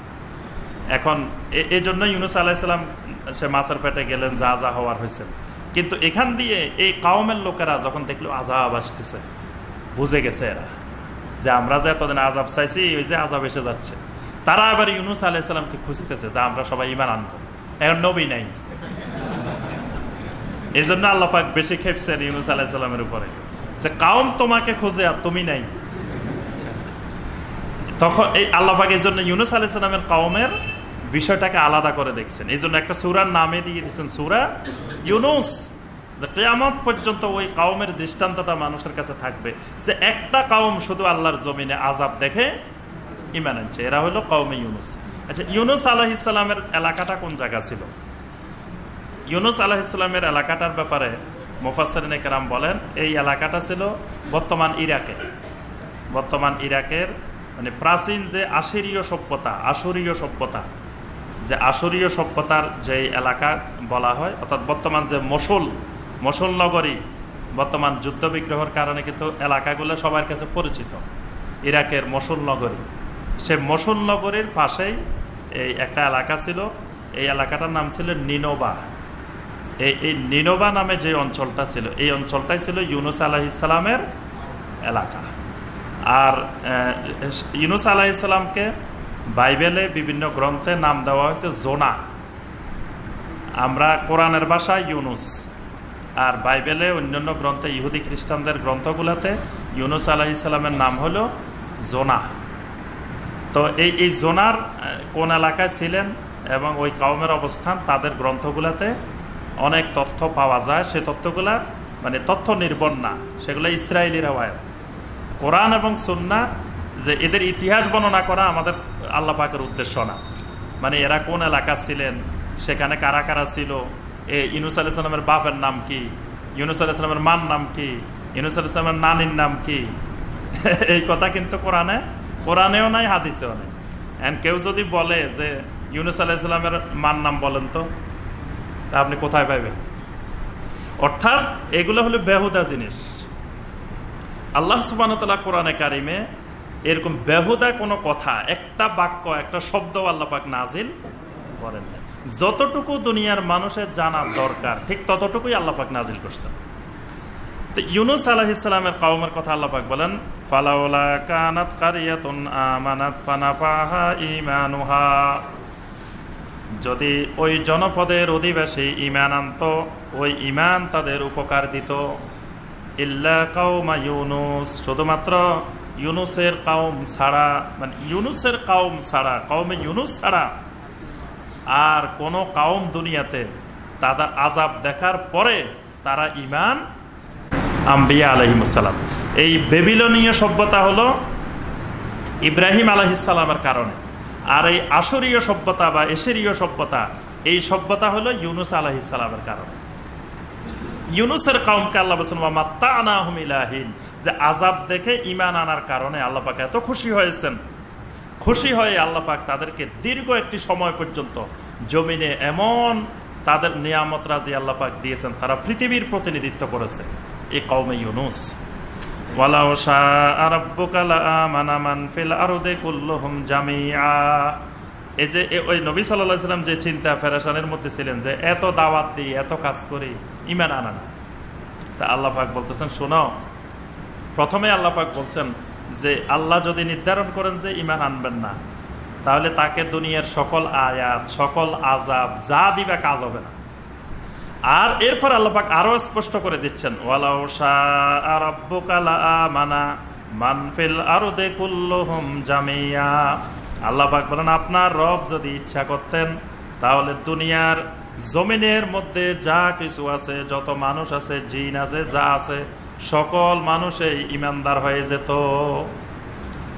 যদি আপনার রব ইচ্ছা করতেন তাহলে দুনিয়ার সকল, আর শুধু মানুষ বলেন নাই, মান ফিল আরদে, জমিনের মধ্যে যা কিছু আছে সব ঈমানদার হয়ে যেত। অর্থাৎ সকল মাখলুকাত, মানুষ আর জিন ছাড়া তো অন্য মাখলুকাত ঈমানদার। কি বলেন, কুকুর কি ঈমানদার না বেঈমানদার? হ্যাঁ, ইমানদার। আল্লাহ পাকের যত মাখলুক আছে জমিনে, সকল মাখলুক ইমানদার। শুধু মানুষ এবং জিনের মধ্যে ইমানদারও আছে, গায়রে ইমানদারও আছে। বাকি সব মাখলুক পরিপূর্ণ ইমানদার। তো আল্লাহ পাক বলতেছেন, যদি আল্লাহ ইচ্ছা করতেন এই মানুষ আর জিনও সবাই ইমানদার হয়ে যেত। আপা আনতা তুকরিহুন নাস হাত্তা ইয়াকুনু মুমিনিন। সুতরাং আপা আনতা তুকরিহুন নাস, আপনি কি মানুষদেরকে বাধ্য করতে চান হাত্তা ইয়াকুনু মুমিনিন, যাতে তারা সকল মানুষ মুমিন হয়ে যায়? আপনি কি জোর জবরদস্তি করে দুনিয়ার সব মানুষের ইমানদার বানাইতে চান? আল্লাহ পাক রাসূলকে প্রশ্ন করছেন যে আপনি কি চান যে দুনিয়ার সব মানুষকে আপনি ইমানদার বানাই ফেলবেন? অর্থাৎ আপনি ইচ্ছা করলেও পারবেন না, কারণ ইমানদার কে হবে কে না হবে এটা নির্ধারণ করব আমি আল্লাহ। এটা আপনি নির্ধারণ করতে পারবেন না, আপনি বুঝবেনও না যে কে কোনখান দিয়ে ইমান আনবে, কে ইমান আনবে না, এটা আপনি বুঝতেই পারবেন না। এখানে আরো একটা গুরুত্বপূর্ণ বিষয় হলো যে ইসলাম জবরদস্তি করে, জোর করে কাউকে ইমানদার বানানোর সমর্থন করে না। সরাসরি আল্লাহ বলছেন, রাসূল আপনি কি চান যে আপনি জোর জবরদস্তি করে মানুষদেরকে মুমিন বানায় ফেলবেন? অর্থাৎ ইসলাম জোর জবরদস্তি করে, সন্ত্রাসের মাধ্যমে, জঙ্গিবাদের মাধ্যমে, উগ্রপন্থার মাধ্যমে মানুষদেরকে ইমানদার বানাই ফেলবে, আল্লাহওয়ালা বানাই ফেলবে, দিন কায়েম করে ফেলবে। এই পন্থা ইসলাম বিশ্বাসী না। ইসলামের পন্থা হলো দাওয়াতের পন্থা। সুন্দরভাবে, নরমভাবে মানুষকে আল্লাহর দিন সম্পর্কে, তাওহীদ সম্পর্কে, সুন্নাহ সম্পর্কে মানুষদেরকে বোঝানোর পরে, দাওয়াতের পরে, তাবলীগের পরে, তারপরে গিয়ে আপনার মানুষ নিজের থেকেই আল্লাহর দিনের দিকে ধাবিত হবে। মানে শান্তিপূর্ণ পন্থায়, কোনো অশান্তিপূর্ণ কোনো উগ্রপন্থায় ইসলাম বিশ্বাসী না। ওয়ামা কানা লিনাফসিন আন তুমিনা ইল্লা বিইজনিল্লাহ, আর কোনো মানুষের পক্ষে সম্ভব নয় আল্লাহর অনুমতি ছাড়া, আল্লাহর হুকুম ছাড়া ঈমান আনবে। আরো স্পষ্ট করতেছেন আল্লাহ পাক যে আল্লাহর হুকুম ছাড়া, আল্লাহর অনুমতি ছাড়া দুনিয়ার কোনো মানুষের পক্ষে সম্ভব নয় আন তুমিনা, ঈমান আনবে। অর্থাৎ ঈমানটা পুরোপুরি আল্লাহর বড় নিয়ামত, আল্লাহর পক্ষ থেকে আসে। এটা আল্লাহ পাক যাকে দিবেন সেই ঈমান আনতে পারে, আর যাকে দিবেন না সেই ঈমান আনতে পারে না। ওয়ায়াজআলুর রিজসা আলাল্লাযিনা লা ইয়াকিলুন, আর যাদের আকল নাই, যারা বেআকল, এই বেআকল মানুষগুলোকে ওয়ায়াজআলুর রিজসা, তাদেরকে শাস্তি দিবেন। এটাও আল্লাহর অনুমতি ছাড়া আসে না। অর্থাৎ ঈমান যেমন কেউ আল্লাহর অনুমতি ছাড়া আনতে পারে না, বেআকলদের উপরে, যাদের আকল নেই, বিবেক নেই, বুদ্ধি নেই, তাদের উপরে কোনো শাস্তি আসবে এটাও আল্লাহর অনুমতি ছাড়া আসে না। মানে দুইটাই আল্লাহর অনুমতি ক্রমে আসে।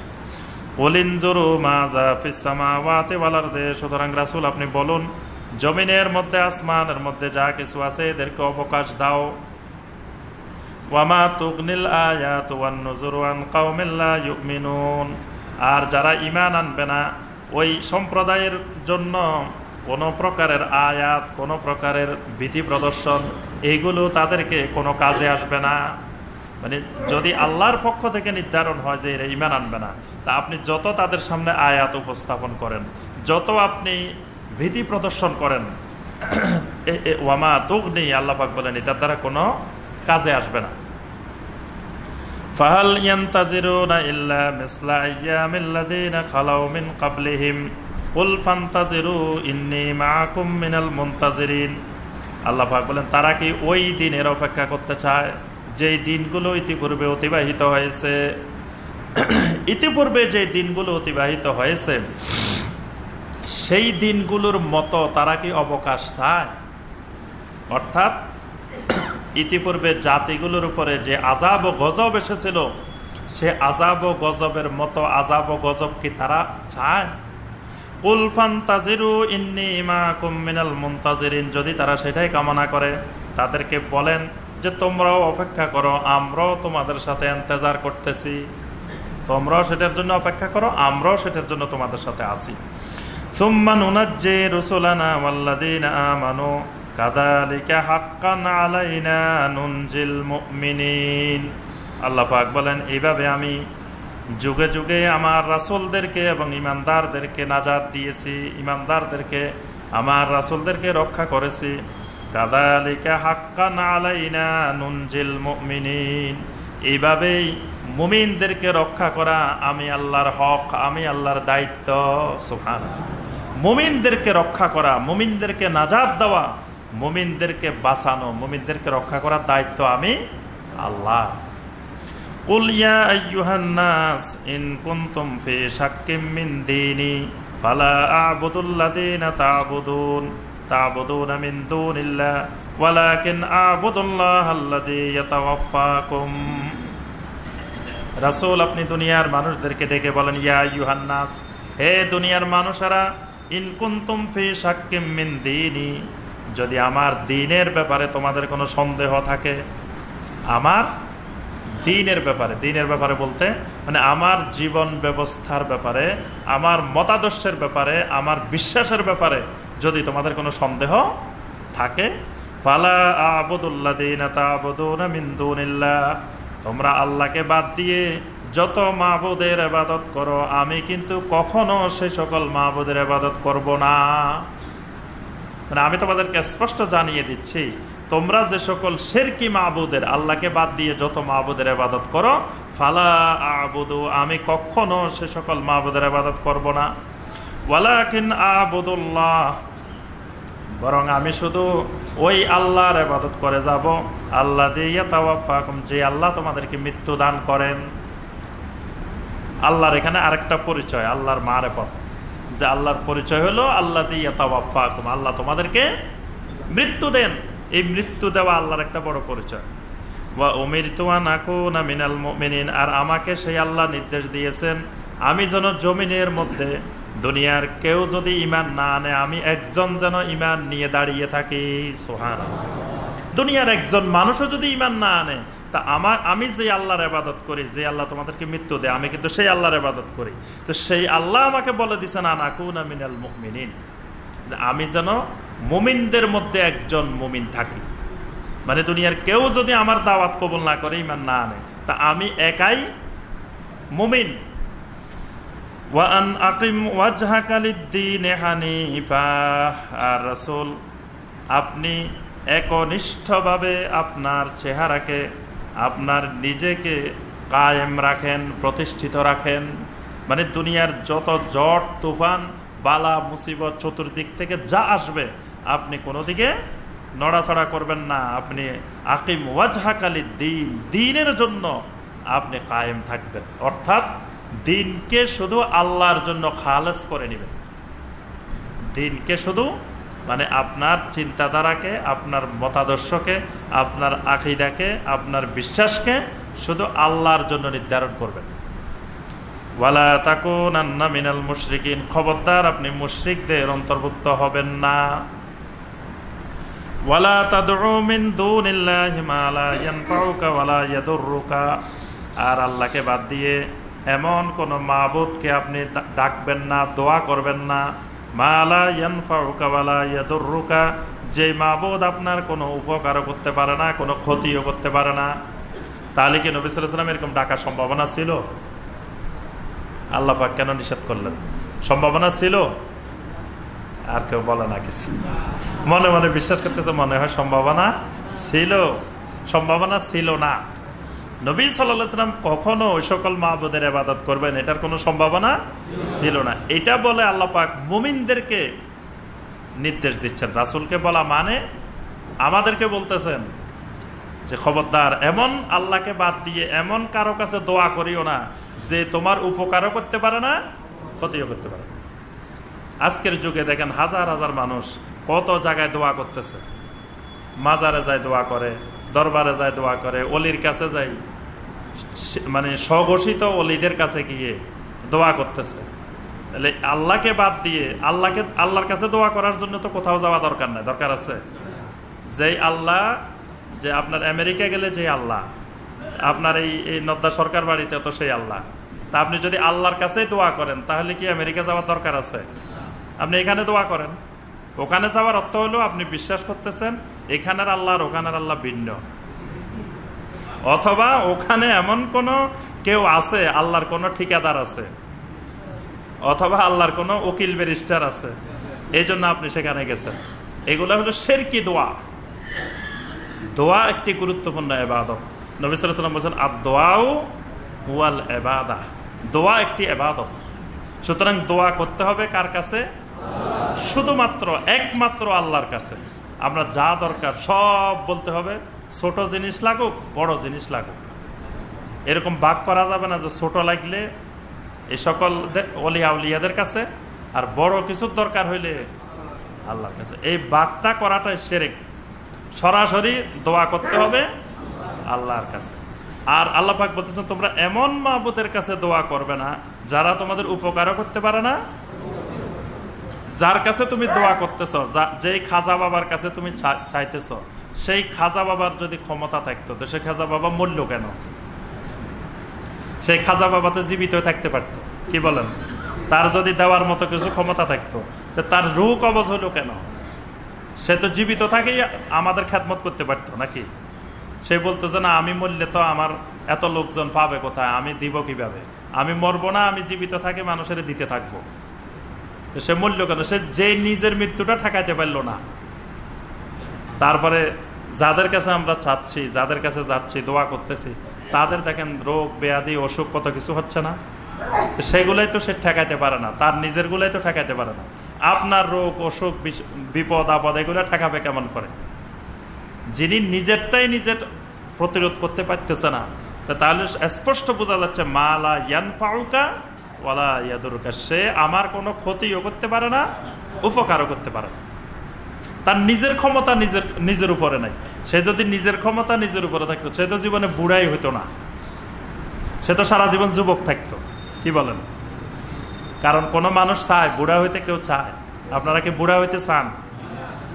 বুড়া হইতে কেউ চায় না, সবাই চায় যে আমি জওয়ান থাকি, যুবক থাকি। তো যদি নিজে ঠেকাইতে পারতো, নিজের কাছে যদি কিছু ক্ষমতা থাকতো, তাহলে তো সে নিজে আর বৃদ্ধই হতো না, সারা জীবন যুবকে থাকতো। তাহলে নিজের উপরেই নিজের যার ক্ষমতা নাই, অটোমেটিক আপনার চুল পেকে যাচ্ছে, আপনি ধরে রাখতে পারতেছেন, অটোমেটিক বৃদ্ধ হয়ে যাচ্ছেন আপনি, কিন্তু আপনার কোনো কথা আপনার শরীর শুনতেছে না। আপনার শরীর কার হুকুমে চলতেছে? আল্লাহ রাব্বুল আলামিন। যে আল্লাহর হুকুমে আপনার শরীর চলে, আপনি সেই আল্লাহর কাছে দোয়া করবেন, তাহলে সেই আল্লাহ আপনাকে উপকারও করতে পারে, ক্ষতিও প্রতিরোধ করতে পারে, সবকিছু দিতে পারে, ছেলে মেয়েও দিতে পারে, টাকা পয়সাও দিতে পারে, তারপর অভাব অনটনও দূর করতে পারে। সবকিছু করার মালিক সে আল্লাহ রাব্বুল আলামিন। ফাইন ফাআলতা ফাইন্নাকা ইযাম মিনাজ জালিমিন, যদি আপনি আল্লাহ ছাড়া কারো কাছে দোয়া করেন, ফাইন্নাকা ইযাম মিনাজ জালিমিন, তাহলে আপনি জালেম হয়ে যাবেন। জালেম হয়ে যাবেন মানে আপনি মুশরিক হয়ে যাবেন। শিরকের আরেক নাম জুলুম, শিরকের আরেক নাম জুলুম। আল্লাহ পাক বলেন আল্লাযীনা আমানু ওয়ালাম ইয়ালবিসু ঈমানাহুম বিজুলমিন উলাইকা লাহুমুল আমনু ওয়া হুম মুহতাদুন। আল্লাযীনা আমানু, যারা ঈমান আনে, ওয়ালাম ইয়ালবিসু ঈমানাহুম বিজুলমিন, তাদের ঈমানকে জুলুমের সাথে মিশায় না, তাদের ঈমানকে জুলুমের সাথে মিশায় না। জুলুমের সাথে মিশায় না মানে কি? শিরকের সাথে মিশায় না। তাদের ঈমান হয় শিরক মুক্ত ঈমান, কুফর মুক্ত ঈমান, নেফাক মুক্ত ঈমান, বেদাত মুক্ত ঈমান। এরকম ঈমানকে আল্লাহ বলেন আল্লাযীনা আমানু ওয়ালাম ইয়ালবিসু ঈমানাহুম বিজুলমিন, এইরকম ঈমান যদি কেউ আনে, উলাইকা লাহুমুল আমনু ওয়া হুম মুহতাদুন, এদের জন্য আল্লাহর কাছে রয়েছে নিরাপত্তা, আর এরাই হলো মুহতাদুন, হেদায়েত প্রাপ্ত।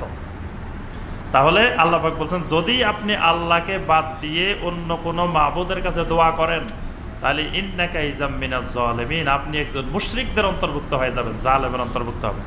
ওয়া ইয়ামসাসকাল্লাহু বিদুররিন ফালা কাশিফা লাহু ইল্লা হু, ওয়া ইয়ামসাসকাল্লাহু বিদুররিন, আল্লাহ যদি আপনার কোনো ক্ষতি করার ইচ্ছা করেন, কোনো ক্ষতি যদি আপনাকে স্পর্শ করান, কোনো বিপদ আপদ মুসিবত আল্লাহ যদি আপনাকে স্পর্শ করান, ফালা কাশিফা লাহু ইল্লা হু, এই বিপদ আপদ দূরকারী একমাত্র আল্লাহ ছাড়া আর কেউ নেই। ফালা কাশিফালাহু ইল্লাহু, একমাত্র শুধুমাত্র বিপদ আপদ দূরকারী তিনি আল্লাহ সুবহানাহু ওয়া তাআলা, একমাত্র, আর দ্বিতীয় কেউ নাই। কেউ বিপদ আপদ, কারো বিপদ আপদ দূর করতে পারে না।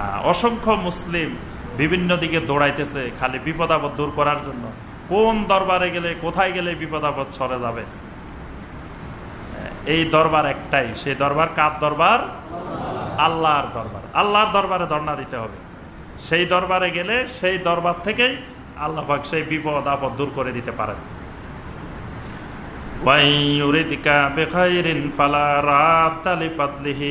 আর আল্লাহ যদি দুনিয়ার কোনো মানুষকে কোনো কল্যাণ দেওয়ার ইচ্ছা করেন, ফালা রাদ্দা লিফাদলিহি, আল্লাহর এই অনুগ্রহকে ঠেকাবে এরকম কোন শক্তি জমিনে নাই। আল্লাহ পাক যখন আল্লাহর কোনো বান্দাকে কোনো কল্যাণকর কিছু দেওয়ার ইচ্ছা করেন, তো দুনিয়ার এমন কোনো শক্তি নাই যেটা ঠেকায় রাখবে। এটার নাম তাওহীদ। ইউসিবু বিহি মান ইয়াশাউ মিন ইবাদিহি ওয়া হুয়াল গফুরুর রহিম। আল্লাহর বান্দাদের মধ্য থেকে যাকে ইচ্ছা আল্লাহ পাক এগুলো দান করেন, কারণ আল্লাহ হলেন গফুর, আল্লাহ হলেন রহিম।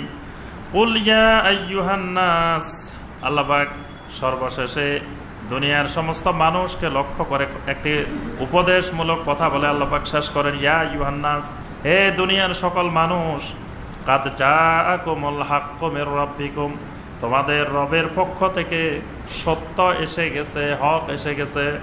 হক এসে গেছে মানে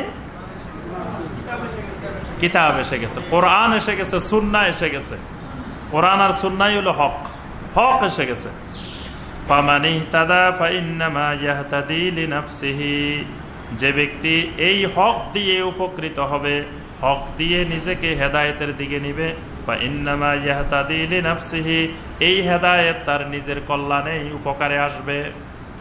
ওয়ামান দাল্লা ফাইন্নামা ইয়াদিল্লু আলাইহা, আর যদি কেউ গোমরাহ হয়, এই গোমরাহির দায় দায়িত্ব তারই হবে। তাহলে এখানে আল্লাহ পাক স্পষ্ট করে দিয়েছেন, কেউ যদি কোরআন আসার পরে, সুন্নাহ আসার পরে, হক আসার পরে তারপরেও কেউ যদি গোমরা থেকে যায়, আল্লাহ বলতেছেন এটার দায় দায়িত্ব আমি আল্লাহর না। তাহলে কেউ যদি জাহান্নামে যায়, এটা দায় দায়িত্ব কার? নিজের। কারণ আল্লাহ তো চান না আল্লাহর কোনো বান্দাকে জাহান্নামে দিতেন। চান না বলেই আল্লাহ পাক এই ওহী নাজিল করছেন, কোরআন নাজিল করছেন, কোরআনের সাথে রাসূল দিছেন। এরপরেও যদি কেউ বলে যে না আমি জান্নাতে যেতে চাই না, আমি জাহান্নামে যাব, তা আল্লাহ পাক তাকে জাহান্নামে দিবেন না, কোথায় দিবেন? এজন্য আল্লাহ পাক বলেছেন, ওয়ামান দাল্লা ফাইন্নামা ইয়াদিল্লু আলাইহা, এই হক এসে যাবার পরেও যদি কেউ গোমরাহ হয়, এই গোমরাহির সম্পূর্ণ দায় দায়িত্ব তার। ওয়ামা আনা আলাইকুম বিওয়াকিল, আমি আল্লাহ তার কোনো ওয়াকালতের দায়িত্ব নিব না। আমি আল্লাহ তার ওয়াকিল নই, অভিভাবক নই, কারণ আমি তাকে গোমরাহ হতে চাইনি। কারণ আমি গোমরাহ হতে, সে গোমরাহ না হোক এই জন্যই তো আমি কিতাব দিলাম, সব কিছু দিলাম। ওয়াত্তাবে মা ইউহা ইলাইকা ওয়াসবির হাত্তা ইয়াহকুমাল্লাহ ওয়া হুয়া খায়রুল হাকিমিন। এই সর্বশেষ যে আয়াতটা, যে বাক্যটা, এই পুরা সূরার মূল কথা আল্লাহ পাক এখানে বলে দিয়েছেন। ওয়াত্তাবে মা ইউহা ইলাইকা, রাসূল আপনি ইত্তেবা করেন, অনুসরণ করেন। কিসের? মা ইউহা ইলাইকা, যা কিছু আপনার উপরে ওহী করা হয়েছে। তাহলে ইত্তেবা করতে হবে, অনুসরণ করতে হবে কিসের? ওহীর। আল্লাহ পাক সরাসরি বলছেন ওয়াত্তাবে মা ইউহা ইলাইকা, যা কিছু আপনার উপরে ওহী করা হয়েছে, ওহী নাজিল হয়েছে, আপনি শুধু ওহীর অনুসরণ করেন। তাহলে ওহীর অনুসরণ করা, ওহীর ইত্তেবা করা, এটাই হলো হক। ওয়াত্তাবে মা ইউহা ইলাইকা, যে আপনার উপরে যা কিছু ওহী এসেছে, অর্থাৎ কোরআনও ওহী, হাদিসও ওহী। এজন্য হাদিস ওহী হলো কিভাবে?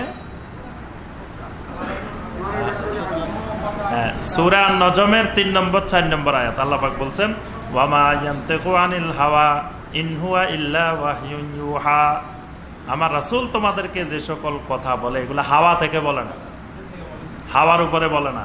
হাওয়া মানে নিজের ইচ্ছা মতো খেয়াল খুশি মতো বলে না, বলে কিসের থেকে? ইন হুয়া ইল্লা ওয়াহয়ুন ইউহা, আমার রাসূল দ্বীনের ব্যাপারে যা বলে এগুলো ওহীর আলোকেই বলে, ওহী দিয়েই বলে। এখানে আল্লাহ পাক সার্টিফিকেট দিচ্ছেন যে নবী সাল্লাল্লাহু আলাইহি ওয়াসাল্লামের হাদিসও ওহী। সূরা আন-নাহলের 44 নম্বর আয়াত আল্লাহ পাক বলছেন ওয়া নাযালনা ইলাইকা যিকরা লিতুবাইয়িনা লিন-নাসি মা নুযিলা ইলাইহিম, আমি আপনার উপরে কোরআন নাজিল করতেছি এজন্য লিতুবাইয়িনা লিন-নাস, আপনি দুনিয়ার মানুষদেরকে বয়ান করবেন, ব্যাখ্যা দিবেন, মা নুযিলা ইলাইহিম, তাদের জন্য যা কিছু নাজিল করা হয়েছে। অর্থাৎ যে কোরআন তাদের জন্য নাজিল হচ্ছে এই কোরআনের ব্যাখ্যাদাতা আপনি, আপনাকে আমি আল্লাহ ব্যাখ্যাদাতা নিযুক্ত করলাম, তাহলে এই ব্যাখ্যাটাও কোরআনেরই অংশ। এজন্য আপনার কোরআন বলতেছে ওয়াকিমুস সালাহ, সালাত কায়েম করো। আপনি কেমনে সালাত কায়েম করবেন? এটার ব্যাখ্যা দিয়েছেন কে? আল্লাহ রাসূল সাল্লাল্লাহু আলাইহি ওয়াসাল্লাম। আপনি ফজরে কয় রাকাত পড়বেন, যোহরে কয় রাকাত, আসরে কয় রাকাত, এগুলো কে শিক্ষা দিয়েছেন? তারপরে রুকু কেমনে করবেন, সাজদা কিভাবে করবেন, বৈঠক কিভাবে করবেন, এটা তো রাসূল সাল্লাল্লাহু আলাইহি ওয়াসাল্লাম শিক্ষা দিয়েছেন। তিনি কোরআনের ব্যাখ্যাদাতা। এই জন্য কেউ যদি হাদিস অস্বীকার করে তাহলে তিনি ওহির একটা বিশাল অংশকে তিনি অস্বীকার করেন। যদি কেউ বলে যে আমি আহলে কোরআন, আমি হাদিস মানি না, আমি সুন্নাহ মানি না, খালি কোরআন মানি, এই লোক ওহির এই একটা অংশকে, বিশাল একটা অংশকে অস্বীকার করে। আর হাদিস আর সুন্নাহ, কেউ যদি বলে আমি হাদিস মানি সুন্নাহ মানি না, আবার কেউ যদি বলে সুন্নাহ মানি হাদিস মানি না, বর্তমানে এরকমও পাওয়া যায়। আমি এর আগে কোনোদিন শুনি না, ইদানিং শুনি যে কেউ বলে যে আমরা শুধু হাদিস মানি সুন্নাহ মানি না। না, এই কথা বলে না। যারা হাদিস মানে তারা বলে যে আমরা হাদিসও মানি সুন্নাহ মানি। আবার অনেকে বলে যে আমরা সুন্নাহ মানি হাদিস মানি না। বুঝতে পারছেন? হাদিস আর সুন্নাহ কি দুইটা এক জিনিস না দুই জিনিস? এক জিনিসও দুই জিনিসও, দুইটাই ঠিক আছে। অনেক মুহাদ্দিসিনে কেরাম বলছেন যে হাদিস আর সুন্নাহ এক। আবার অনেক মুহাদ্দিসিনে কেরাম, ফুকাহায়ে কেরাম এটাকে ভাগও করছেন। অনেকে বলছেন যে না, হাদিস এক জিনিস, সুন্নাহ আর এক জিনিস। দুটার মধ্যে একটু মানে সামান্য কিছু তফাৎ আছে। সেটা হলো আম খাস মতলকের সম্পর্ক হাদিস আর সুন্নাহর মধ্যে। এটা উসুলে ফিকহের একটা নিয়ম যে আম খাস মতলক, অর্থাৎ হাদিস হলো অনেক ব্যাপক আর সুন্নাহ হলো খাস। হাদিস হলো আম, মানে হাদিস হলো ব্যাপক একটা বিষয়, আর সুন্নাহ হলো ওই ব্যাপক একটা বিষয় থেকে কিছু অংশের নাম সুন্নাহ। এটা বুঝতে পারছেন? হাদিস, কোরআনকেও হাদিস বলে। কেউ যদি বলে যে আমি হাদিস মানি, এটার অর্থ হলো সেই লোক কোরআনও মানে সুন্নাহও মানে। বুঝতে পারছেন? যদি কেউ বলে যে আমি সুন্নাহ মানি, সুন্নাহ মানি বললে কোরআন মানি বুঝাবে না। কথা বুঝতে পারছেন? হাদিসটা সুন্নাহ থেকে ব্যাপক। কোরআনকে আল্লাহ পাক হাদিস বলছেন। কোরআনের অসংখ্য আয়াতে আল্লাহ পাক বলছেন যে আল্লাহু নাযালা আহসানাল হাদিস, আল্লাহ পাক আহসানাল হাদিস নাজিল করছেন, অর্থাৎ কোরআন নাজিল করছেন। ওমান আসদাকু মিনাল্লাহি হাদিসা, আল্লাহর থেকে অধিক সত্যবাদী হাদিসের ক্ষেত্রে কে আছে? অর্থাৎ কোরআনের থেকে আল্লাহ পাক নিজেই কোরআনকে বলছেন ওমান আসদাকু মিনাল্লাহি হাদিসা। এরকম অনেকগুলো আয়াত আছে। অর্থাৎ তারপরে নবী সাল্লাল্লাহু আলাইহি ওয়াসাল্লাম আরও স্পষ্ট করছেন, যখনই নবী সাল্লাল্লাহু আলাইহি ওয়াসাল্লাম খুতবা দিতেন তখন বলতেন আম্মা বাদ ফাইন্না খাইরাল হাদিসে কিতাবুল্লাহ, খাইরাল হাদিস, সকল হাদিসের শ্রেষ্ঠ হাদিস, খালি হাদিস না, হাদিসের বাপ, শ্রেষ্ঠ হাদিস কিতাবুল্লাহ, আল্লাহর কিতাব। তাহলে হাদিস বললে কোরআনকেও বোঝায়, সুন্নাহকেও বোঝায়। আবার হাদিস হলো মামুল গায়রে মামুল, দুটাকে বোঝায়। মানে মামুল গায়রে মামুল মানে নবী সাল্লাল্লাহু আলাইহি সাল্লামের যে হাদিস, এই হাদিসগুলো ব্যাপক। মানে এখানে কিছু হাদিস আছে আমলযোগ্য, কিছু হাদিস আছে আমলযোগ্য না। দুই রকমের হাদিস আছে, কিন্তু অনেকগুলো হাদিস আছে ইতিহাস, সিরাত, মাগাজি, অনেক হাদিস আছে, লম্বা লম্বা হাদিস। কিন্তু হাদিসটা থেকে আপনি শুধু ইতিহাস জানবেন, বদরের যুদ্ধ কেমনে কেমনে হয়েছে আপনি সব জানবেন, উহুদের যুদ্ধ কিভাবে হয়েছে জানলেন, খন্দকের যুদ্ধ, কিন্তু সেটাকে আমল করবেন? মানে সেটার ওই রকম হুবু আমল তো আর এখন করবেন না, কিন্তু সেগুলো সব হাদিস। কিন্তু যেইগুলো শুধু আমলযোগ্য, মামুল আলাই, মামুল আলাইহা, সেগুলোকে বলা হয় সুন্নাহ। আর হাদিস হলো মামুল আলাই গায়রে মামুল আলাই, মানে আপনার আমলযোগ্য আমলযোগ্য নয় সবগুলাই হাদিস। অর্থাৎ টোটালি নবী সাল্লাল্লাহু আলাইহি ওয়াসাল্লামের জিন্দেগির যা কিছু আসছে বর্ণনা সবগুলার নাম হাদিস। সাহাবায়ে কেরামের আসার যেগুলা সেগুলোও হাদিস, তাবেঈনে কেরামদের আসার যেগুলা সেগুলোও হাদিস, কিন্তু সবগুলা সুন্নাহ না। সুন্নাহ হলো যেগুলা আমল করব, যে হাদিসগুলা সেগুলার নাম সুন্নাহ। এজন্য জারহ ওয়া তাদিল, মানে জারহ ওয়া তাদিল হলো যে উসুলে হাদিসের দৃষ্টিতে, উসুলে ফিকহের দৃষ্টিতে, মানে বিভিন্ন হাদিসের যাচাই বাছাই যেটা, সেটাকে বলা হয় ইলমুল জারহ ওয়া তাদিল। ইলমুল জারহ ওয়া তাদিলের দৃষ্টিতে তিনজন ইমাম, একজন ইমামের নাম হলো সুফিয়ান সাউরি, একজন ইমামের নাম হলো ইমাম আউজাই, আরেকজনের নাম হলো ইমাম মালিক। তো এই তিন ইমামকে একসাথে নিয়ে এসে একজন গবেষক, যিনি ইলমে হাদিসের সমালোচক, এরকম একসাথে একত্রিত করে বললেন, মানে হাদিস আর সুন্নাহ বোঝানোর জন্য বললেন যে সুফিয়ান সাউরি ইমামুন ফিল হাদিস লাইসা ইমামুন বিসুন্নাহ। মানে সুফিয়ান সাউরি হাদিসের ইমাম, সুন্নাহর ইমাম না। আর ইমাম আউজাঈ তিনি সুন্নাহর ইমাম, হাদিসের ইমাম না। আর ইমাম মালিক তিনি সুন্নাহরও ইমাম, হাদিসেরও ইমাম। কথাটা বুঝতে পারছেন? তাহলে উনি এখানে কিন্তু আলাদা করছেন হাদিস আর সুন্নাহকে। এজন্য তিন ইমামের অবস্থান বর্ণনা করতে গিয়ে তিনি বললেন যে ইমাম সুফিয়ান সাউরি শুধুমাত্র হাদিসের ইমাম, সুন্নাহর ইমাম না। আবার ইমাম আউজাঈ তিনি সুন্নাহর ইমাম, হাদিসের ইমাম না। আর ইমাম মালিক রাহিমাহুল্লাহ তিনি হাদিসেরও ইমাম, সুন্নাহরও ইমাম। তাহলে আমরা যে কথাটা বলছি, মূল কথা হলো হাদিস আর সুন্নাহ এক জিনিসই। এগুলা হলো মানে ওই কাজ না থাকলে বিনা কাজে যখন বসে থাকে, রাসুল বাত্তালে দোকানো শয়তান, এটা আরবি ভাষার একটা প্রবাদ বাক্য। রাসুল বাত্তালে দোকানো শয়তান, মানে বেকারের মাথা শয়তানের দোকান।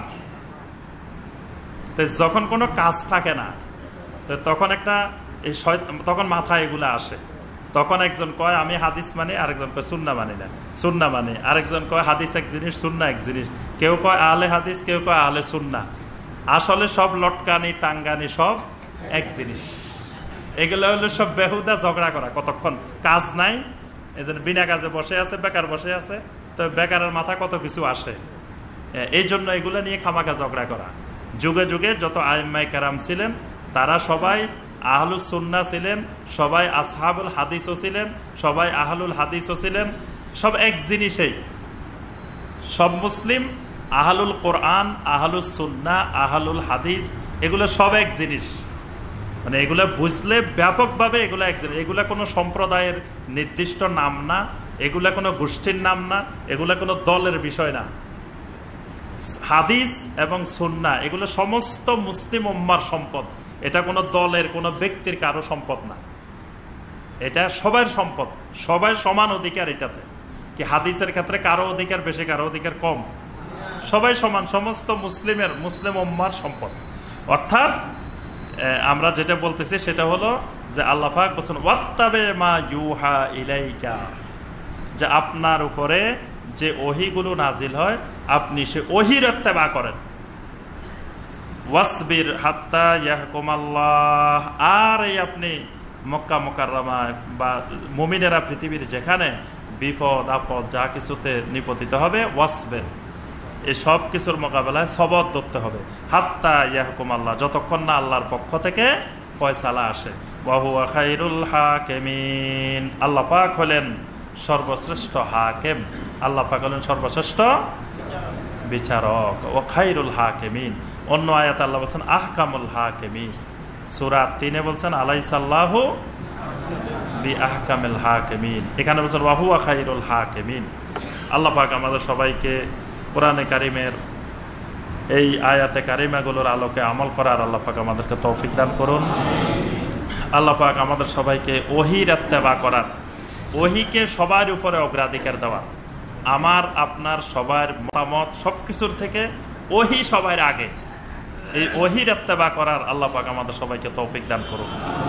আল্লাহ পাক আমাদের মধ্যে যারা অসুস্থ আছেন, বিপদ আপদে আছেন, আল্লাহ পাক সকলের অসুস্থতা বিপদ আপদ আল্লাহ পাক দূর করে দিন। সবাইকে আল্লাহ পাক মুমিন হওয়ার, মুত্তাকি হওয়ার, সলেহীন হওয়ার আল্লাহ পাক তৌফিক দান করুন। আল্লাহ পাক আমাদের প্রত্যেকের মধ্যে মহব্বত তৈরি করে দিন। একজন আরেকজনের প্রতি যত রকমের হিংসা, ক্রোধ, বিদ্বেষ আছে আল্লাহ সবগুলাকে দূর করে দিন। আল্লাহ পাক সমগ্র মুসলিম উম্মাহকে ওহীর ইত্তেবা করার তৌফিক দান করুন। এবং ওহীর ইত্তেবা যখন সবাই এসে যাবে, সবার মধ্যে ঐক্য এসে যাবে। মানে ওহীর পতাকা তলে যখন পৃথিবীর বিশ্ব মুসলিম চলে আসবে, তখন দেখবেন যে সব মুসলিম এক জায়গায় চলে আসবে, যদি ওহীর নিচে আসে। আর ওহীর বাহিরে যখন যাবে তখন আর মুসলিমদের ঐক্য থাকবে না। যত বেশি ওহীর বাহিরে যাবেন তত বেশি অনৈক্য বাড়তে থাকবে। কারণ ওহীর বাহিরে যখন যাবেন তখন তো যার মনে যা ইচ্ছা তাই বানাইতে পারে। একজনের কাছে একটা ভালো লাগতেছে, উনি সেটা বানাবে, এরকম শুধু বিভক্তি বাড়তেই থাকবে। আর যত বেশি ওহীর নিচে আসবেন বাকি সব বাদ দিয়ে, তত মুসলিম উম্মাহ এক। এই আয়াতেই বাংলাদেশে যে সূরা ইউনুস, আপনি অস্ট্রেলিয়া গেলেও সূরা ইউনুস কিন্তু এটাই, আমেরিকা গেলেও এটাই, আফ্রিকা যান সূরা ইউনুস এটাই। তাহলে ওহীর ইত্তেবা করলে তাহলে পৃথিবীর সব মুসলিম এক জায়গায় চলে আসবে। তো ওহীর ইত্তেবা ছেড়ে যখন আপনি একজনের অনুসরণ শুরু করে দিবেন, তাহলে তখন আস্তে আস্তে মুসলিম উম্মার মধ্যে বিভক্তি, একতলাফ বাড়তে থাকবে, ঐক্য নষ্ট হয়ে যায় মুসলিম উম্মার। আল্লাহ পাক আমাদের সবাইকে ওহীর ইত্তেবা করার তৌফিক দান করুন। সুবহানাকা আল্লাহুম্মা বিহামদিকা আশহাদু আল্লা ইলাহা ইল্লা আনতা আস্তাগফিরুকা ওয়া আতুবু ইলাইক। সূরা ইউনুস আজকে শেষ, আমাদের 5 পর্বে সূরা ইউনুস শেষ হলো। ইনশাআল্লাহ আগামী তাফসীর থেকে সূরা হুদ, সূরা হুদ 11 নম্বর সূরা, মানে এর পরবর্তী যে সূরাটি, সেই সূরাটি হলো সূরা হুদ। সূরা হুদের তাফসীর হবে ইনশাআল্লাহ। আর আগামী সোমবার বাদ এশা ইনশাআল্লাহ আমাদের দার্সে হাদিস হবে, রিয়াদুস সালেহিনের দার্স। আপনারা ইনশাআল্লাহ বাদ এশা এখানে এশা আদায় করবেন, এশার পরে ইনশাআল্লাহ দার্স হবে। জি,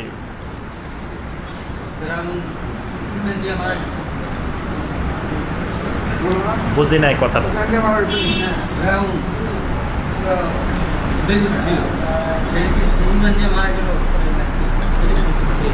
জি জি, আলহামদুলিল্লাহ। ভাই যেটা জানতে চাচ্ছেন সেটা হলো, ফেরাউন তো ঈমান আনছে শেষ মুহূর্তে, এবং কত সুন্দর ঈমান, তাওহীদি ঈমান। তাহলে কি ফেরাউন ঈমান অবস্থায় মারা গেছে? ফেরাউনের এই ঈমানকে আল্লাহ পাক কবুল করেন নাই, ফেরাউনের এই ঈমান কবুল হয় নাই। আল্লাহ পাক সূরা আন-নিসার মধ্যে বলছেন, আল্লাহ পাক বলছেন ইন্নামাত তাওবাতু আলাল্লাহি লিল্লাযিনা ইয়ামালুনা সুআ বিজাহালাতিন সুম্মা ইয়াতুবুনা মিন কারিবিন ফাউলাইকা ইয়াতুবুল্লাহু আলাইহিম ওয়া কানাল্লাহু আলিমান হাকীমা। তাওবা তো শুধু তাদের জন্য যারা মূর্খতাবশত না জেনে কিছু ভুল করে ফেলছে, সুম্মা ইয়াতুবুনা মিন কারিব, অতঃপর অতি দ্রুত অল্প সময়ের মধ্যে তওবা করছে, ফাউলাইকা ইয়াতুবুল্লাহু আলাইহিম, আল্লাহ পাক তাদের উপরে দয়া পরবশ হন, আল্লাহ তওবা কবুল করেন। তো ওয়ালাইসাতে তাওবা তাদের জন্য নয়, লিল্লাযিনা ইয়ামালুনা সাইয়্যাত, যারা সারা জীবন শুধু খারাপ কাজ করতেই থাকে, হাত্তা ইজা হাদারা আহাদাহুমুল মাউত, যখন তাদের মৃত্যু এসে উপস্থিত হয়ে যায়, ক্বালা ইন্নী তুবতুল আন, তখন বলে যে আল্লাহ আমার আগিলা পিছিলা ডাইনের বামের উপরের নিচের যত গুনাহ আছে সবগুলা থেকে তওবা করে ফেললাম। আল্লাহ পাক বলেন এইরকম তওবা যদি করে, ওয়ালাল্লাযিনা ইয়ামুতুনা ওয়া হুম কুফফার, এরা মারা যাবে কুফরি অবস্থায়। এজন্য আমাদের দেশে যখন মৃত্যুর সময় হাজির হয়, তখন দেখবেন যে ও ইমাম সাহেবকে ডেকে নিয়ে আসো, তাড়াতাড়ি ইমাম সাহেবকে ডেকে নিয়ে আসো, তওবা করাইতে হইবে। এই তওবা নবীওয়ালা তওবা না, এই তওবা সুন্নতের তওবা না, এটা হলো বেদাতি তওবা।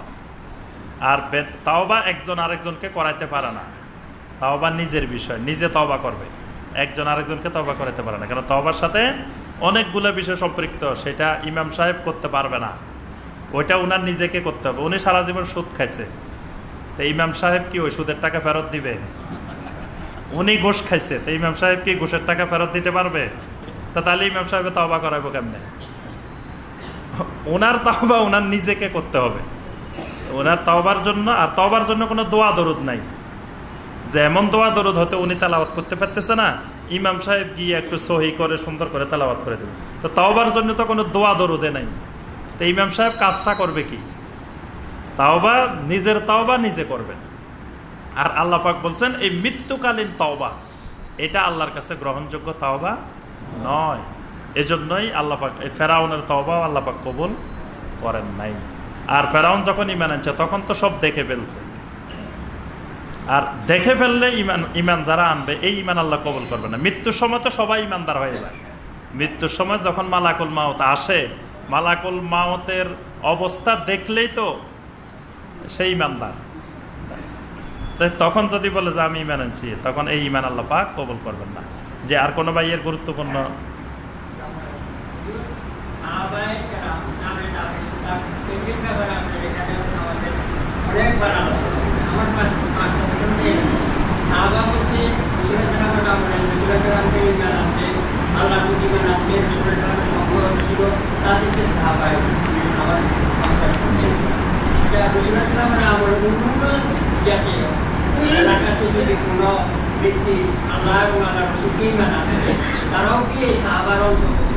জি আলহামদুলিল্লাহ। ভাই সাহাবি সম্পর্কে জানতে চেয়েছেন যে নবী সাল্লাল্লাহু আলাইহি ওয়াসাল্লামের জীবদ্দশায় যারা ঈমান আনছেন, ভাই যেটা বলছেন যে তারা তো সাহাবি, তাহলে ওই সময়ে পৃথিবীর অন্য জায়গার কেউ যদি ঈমান আনে তারাও কি সাহাবির অন্তর্ভুক্ত হবেন কিনা?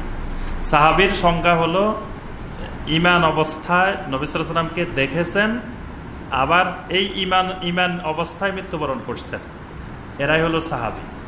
মানে নবী সাল্লাল্লাহু আলাইহি ওয়াসাল্লামকে তো আবু জেহেল আবু লাহাবও দেখছে, কিন্তু তারা ঈমান অবস্থায় দেখে নাই, তারা কুফরির অবস্থায় দেখছে। আবার নবী সাল্লাল্লাহু আলাইহি ওয়াসাল্লামকে অনেকে ঈমান আনছে, নবী সাল্লাল্লাহু আলাইহি ওয়াসাল্লামকে দেখছেন ঈমান অবস্থায়, কিন্তু লোকগুলা পরে ঈমান অবস্থায় ছিল না। যেমন অনেক মুনাফেক, তারপরে খারেজির যে লোকগুলা, এই লোকগুলা তো ঈমান অবস্থায় প্রথমে নবী সাল্লাল্লাহু আলাইহি ওয়াসাল্লামের উপরে ঈমান আনছে, কিন্তু পরবর্তীতে তারা ঈমান অবস্থায় মারা যায় নাই, এই জন্য এরা সাহাবীর আওতাভুক্ত না। আর নবী সাল্লাল্লাহু আলাইহি ওয়াসাল্লামের জীবদ্দশায় অন্য অঞ্চলের লোক যদি ঈমান আনে তারা সাহাবী হবে না যদি নবী সাল্লাল্লাহু আলাইহি ওয়াসাল্লামকে সরাসরি না দেখে। এই জন্য ওই যে ওয়াইস আল কারনি রাহিমাহুল্লাহ, তিনি তো নবী সাল্লাল্লাহু আলাইহি ওয়াসাল্লামের জীবিত অবস্থায় ঈমান আনছেন, কিন্তু নবী সাল্লাল্লাহু আলাইহি ওয়াসাল্লামের সাথে তার সরাসরি সাক্ষাৎ হয় নাই, এজন্য তিনি সাহাবীর অন্তর্ভুক্ত না, তিনি তাবেঈর অন্তর্ভুক্ত। এজন্য দুইটা জিনিস শর্ত, একটা হলো নবী সাল্লাল্লাহু আলাইহি ওয়াসাল্লামকে দেখা, আর দেখাটা ঈমান অবস্থায়, আর ঈমানের হালতে সর্বশেষ অবস্থা পর্যন্ত আখের কালাম পর্যন্ত তার ঈমান অবস্থায় থাকতে হবে, তারাই হলেন সাহাবায়ে কেরাম। জি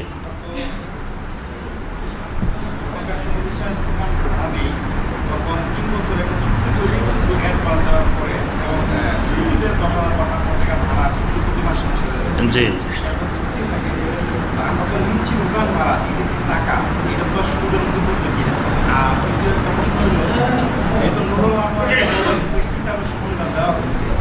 তারপরেও যেসব সংগঠন বা যেসব ভাইয়েরা গ্রামে বা প্রত্যন্ত অঞ্চলের ভাইদেরকে কিতাবের আলোচনা করা হয়, তারা তো কিতাব হিসেবেই জানে, কিন্তু তারা তো কোরআন এবং সহিহ সুন্নাহ থেকে তারা বিরত রাখতেছে। তারা কি এই গুনার বাকি তারা? জি বুঝতে পারছি আলহামদুলিল্লাহ। ভাই দুটি জিনিস জানতে চেয়েছেন। প্রথম বিষয়টি হলো যে আমরা যখন দোকান ভাড়া নিই কোনো জায়গা থেকে, তখন 3 লাখ টাকা 4 লাখ টাকা অ্যাডভান্স দিলাম, পরবর্তীতে প্রতি মাসে আমরা ভাড়া দিচ্ছি। তো এই যে অ্যাডভান্সটা দেওয়া হচ্ছে, অগ্রিম তাকে টাকাটা দেওয়া হচ্ছে, এই টাকাটা সুদের আওতাভুক্ত বা রেবার আওতাভুক্ত হচ্ছে কিনা, এটা হলো ভাইয়ের প্রথম বিষয়। আর দ্বিতীয় বিষয় হলো আমরা কিতাবের কথা বলছি, যে কিতাব কাকে বলে। তো যদি অন্য বই পুস্তক, অন্যজনের লেখা যে কোনো ইসলামী বই পুস্তক, সেটাকে যদি মানুষের মধ্যে কিতাব বলে প্রচার করা হয়, এটা তালিম করা হয়, এটার প্রচার করা হয়, এটা মানে কোরআন সুন্নাহর দৃষ্টিতে কেমন, এটা জানতে চেয়েছেন। তো প্রথম বিষয়টা হলো যে এরকম অ্যাডভান্স যেটা দেওয়া হচ্ছে, এটা হলো সিকিউরিটি হিসাবে, মানে আপনি এই বাড়িটা ভাড়া নিচ্ছেন বা দোকানটা ভাড়া নিচ্ছেন, এখন আপনি যদি এই দোকানের এই বাড়ির কিছু ক্ষতি করে আপনি চলে গেলেন, তখন আপনাকে পাবে কোথায়? তারপরে হয়তো আপনি 2 মাসের 3 মাসের ভাড়া দিলেন না, তো তখন আপনার ভাড়াটা পাবে কোথায়? এই জন্য আপনার থেকে এটা নিছে। তবে এটা নেওয়ার ক্ষেত্রে খেয়াল রাখতে হবে যে এটা যেন জুলুম না হয়। এটা নেওয়া যাবে, কিন্তু নেওয়াটা যেন জুলুম না হয়। যেমন আমার জিনিস হইলো মানে 1 লাখ টাকার নিলেই হয়, আমি এখানে 5 লাখ টাকা নিয়ে রাখলাম না, আমার নিজের স্বার্থে টাকাগুলো আমি ব্যবহার করব। হ্যাঁ, এটা হলো প্রথম কথা। দ্বিতীয় কথা হলো জামানত বাবদ যে টাকাটা উনি নেবেন, এই টাকা কিন্তু উনার টাকা না, এটার মালিকও উনি না। এই জন্য উনি এটার কোনো মুনাফা, এটা দিয়ে কোনো ব্যবসা, এটা দিয়ে কিছু করা, এটা উনার জন্য জায়েজ না। যে টাকাটা উনি নেবেন, এই টাকাটা উনি সিকিউরিটি হিসাবে রেখে দিবেন। এটা রাখার উদ্দেশ্য হলো যে কোনো ধরনের চুক্তি ভঙ্গ হলে, কিছু হলে যেন আমি এখান থেকে নিতে পারি। এখন এই কথা বলে উনি নিয়ে উনি আবার নিজে এটা দিয়ে ব্যবসা করলেন, কিছু করলেন, এটা ওনার জন্য বৈধ না। যদি উনি ওই টাকা দিয়ে কিছু করতে হয়, তাহলে এই টাকার মূল মালিক হলো যার থেকে নিছে, এবং তাকেই জাকাত দিতে হবে। যার টাকা, সে কিন্তু এই টাকা জাকাত দিবে। তাহলে তার সাথে আরেকটা চুক্তি করতে হবে যে ভাই তোমার এই টাকা তো আমার কাছে থাকবে, এই টাকা দিয়ে আমি এটা কিছু করব, এখানে যা লাভ হবে লোকসান হবে এটা আমি তুমি আবার ভাগ করে নিব। এই ভিত্তিতে যদি কোনো চুক্তি হয় মোদারাবা মোশারাকা ভিত্তিতে, তখন উনি ওইটা ব্যবহার করতে পারবেন, কিন্তু তার আগ পর্যন্ত উনি এটা ব্যবহার করতে পারবেন না। কিন্তু আমাদের দেশে দেখা যায় নিয়ে তো উনি নিজে ব্যবহার করেন, এটা ব্যবহার করা জায়েজ নাই, এভাবে করা যাবে না। আর দ্বিতীয় বিষয় যেটা বলছেন সেটা হলো মানে নরমালি আল কিতাব বলতে, অর্থাৎ ইসলামের দৃষ্টিতে কিতাব বলতে কিতাবুল্লাহ, আল্লাহর কিতাবকে বোঝানো হয়। এর বাহিরে যত ইসলামী পুস্তক আছে এগুলাকেও আরবি ভাষায়, ফার্সি ভাষায় কিতাবে বলা হয়। যেমন আমরা ধরুন সহি আল বুখারী, সহি মুসলিম, তিরমিজি, এগুলো কিতাব না? এগুলাকেও তো আমরা বলি যে কিতাব। বুখারী শরীফ একটা কিতাব, মুসলিম শরীফ একটা, অর্থাৎ আরবিতে বইকে বলা হয় কিতাব। তাহলে যত বই আছে সব বইই কিতাব। এই জন্য ইসলামী সাহিত্য বা ইসলামী যে কোনো বই সেটা কিতাব হইতে পারে, কিন্তু একজন মুসলিমকে এই নলেজটা রাখতে হবে যে আমার জন্য মূল কর্তব্য হলো ওহির ইত্তেবা, মানে আমি তালিম করব, দাওয়াত দিব, যা করব সেটা কোরআন এবং সুন্নাহ দিয়ে। সুতরাং কোরআন এবং সুন্নাহই হলো অরিজিনাল মূল কিতাব। এটাকে বোঝার জন্য সহায়ক হিসাবে আরও হাজার ও অসংখ্য কিতাব থাকতে পারে। যেমন আপনার কোরআনের তাফসির আছে, বড় বড় তাফসির, এগুলো কিতাব না? তারপরে হাদিসের ব্যাখ্যা লেখা হয়েছে আবার অনেক, এগুলো কিতাব। এগুলো হলো ওহিকে বোঝার জন্য, কোরআন এবং সুন্নাহকে বোঝার জন্য। কোরআন এবং সুন্নাহকে বোঝার জন্য হাজারো শত শত কিতাব, শত শত বই পুস্তক থাকতে পারে, কিন্তু মূল মানে সন্দেহ মুক্ত এলেম নিব কোরআন সুন্নাহ থেকে। আর বাকি যত কিতাব থেকে এলেম নিব ওইটা একেবারে মানে জন্নি এলেম, সেটা কেতিই এলেম হবে না, মানে অকাট্য এলেম হবে না, সেটা সন্দেহপূর্ণ এলেম হবে। এই জিনিসটার পার্থক্য বুঝলে যে আমি যে কোনো একটা বই, যে কোনো একটা তাফসির, যে কোনো একটা ব্যাখ্যা যেখান থেকে নলেজ নিব সেটা হবে সন্দেহপূর্ণ। আর যদি সরাসরি কোরআন এবং সহি হাদিসের গ্রন্থ থেকে নিই সেটা হবে কেতিই, একেবারে মানে নির্ভেজাল, অকাট্য। সুবহানাকা আল্লাহুম্মা বিহামদিকা আশহাদু আল্লা ইলাহা ইল্লা আনতা।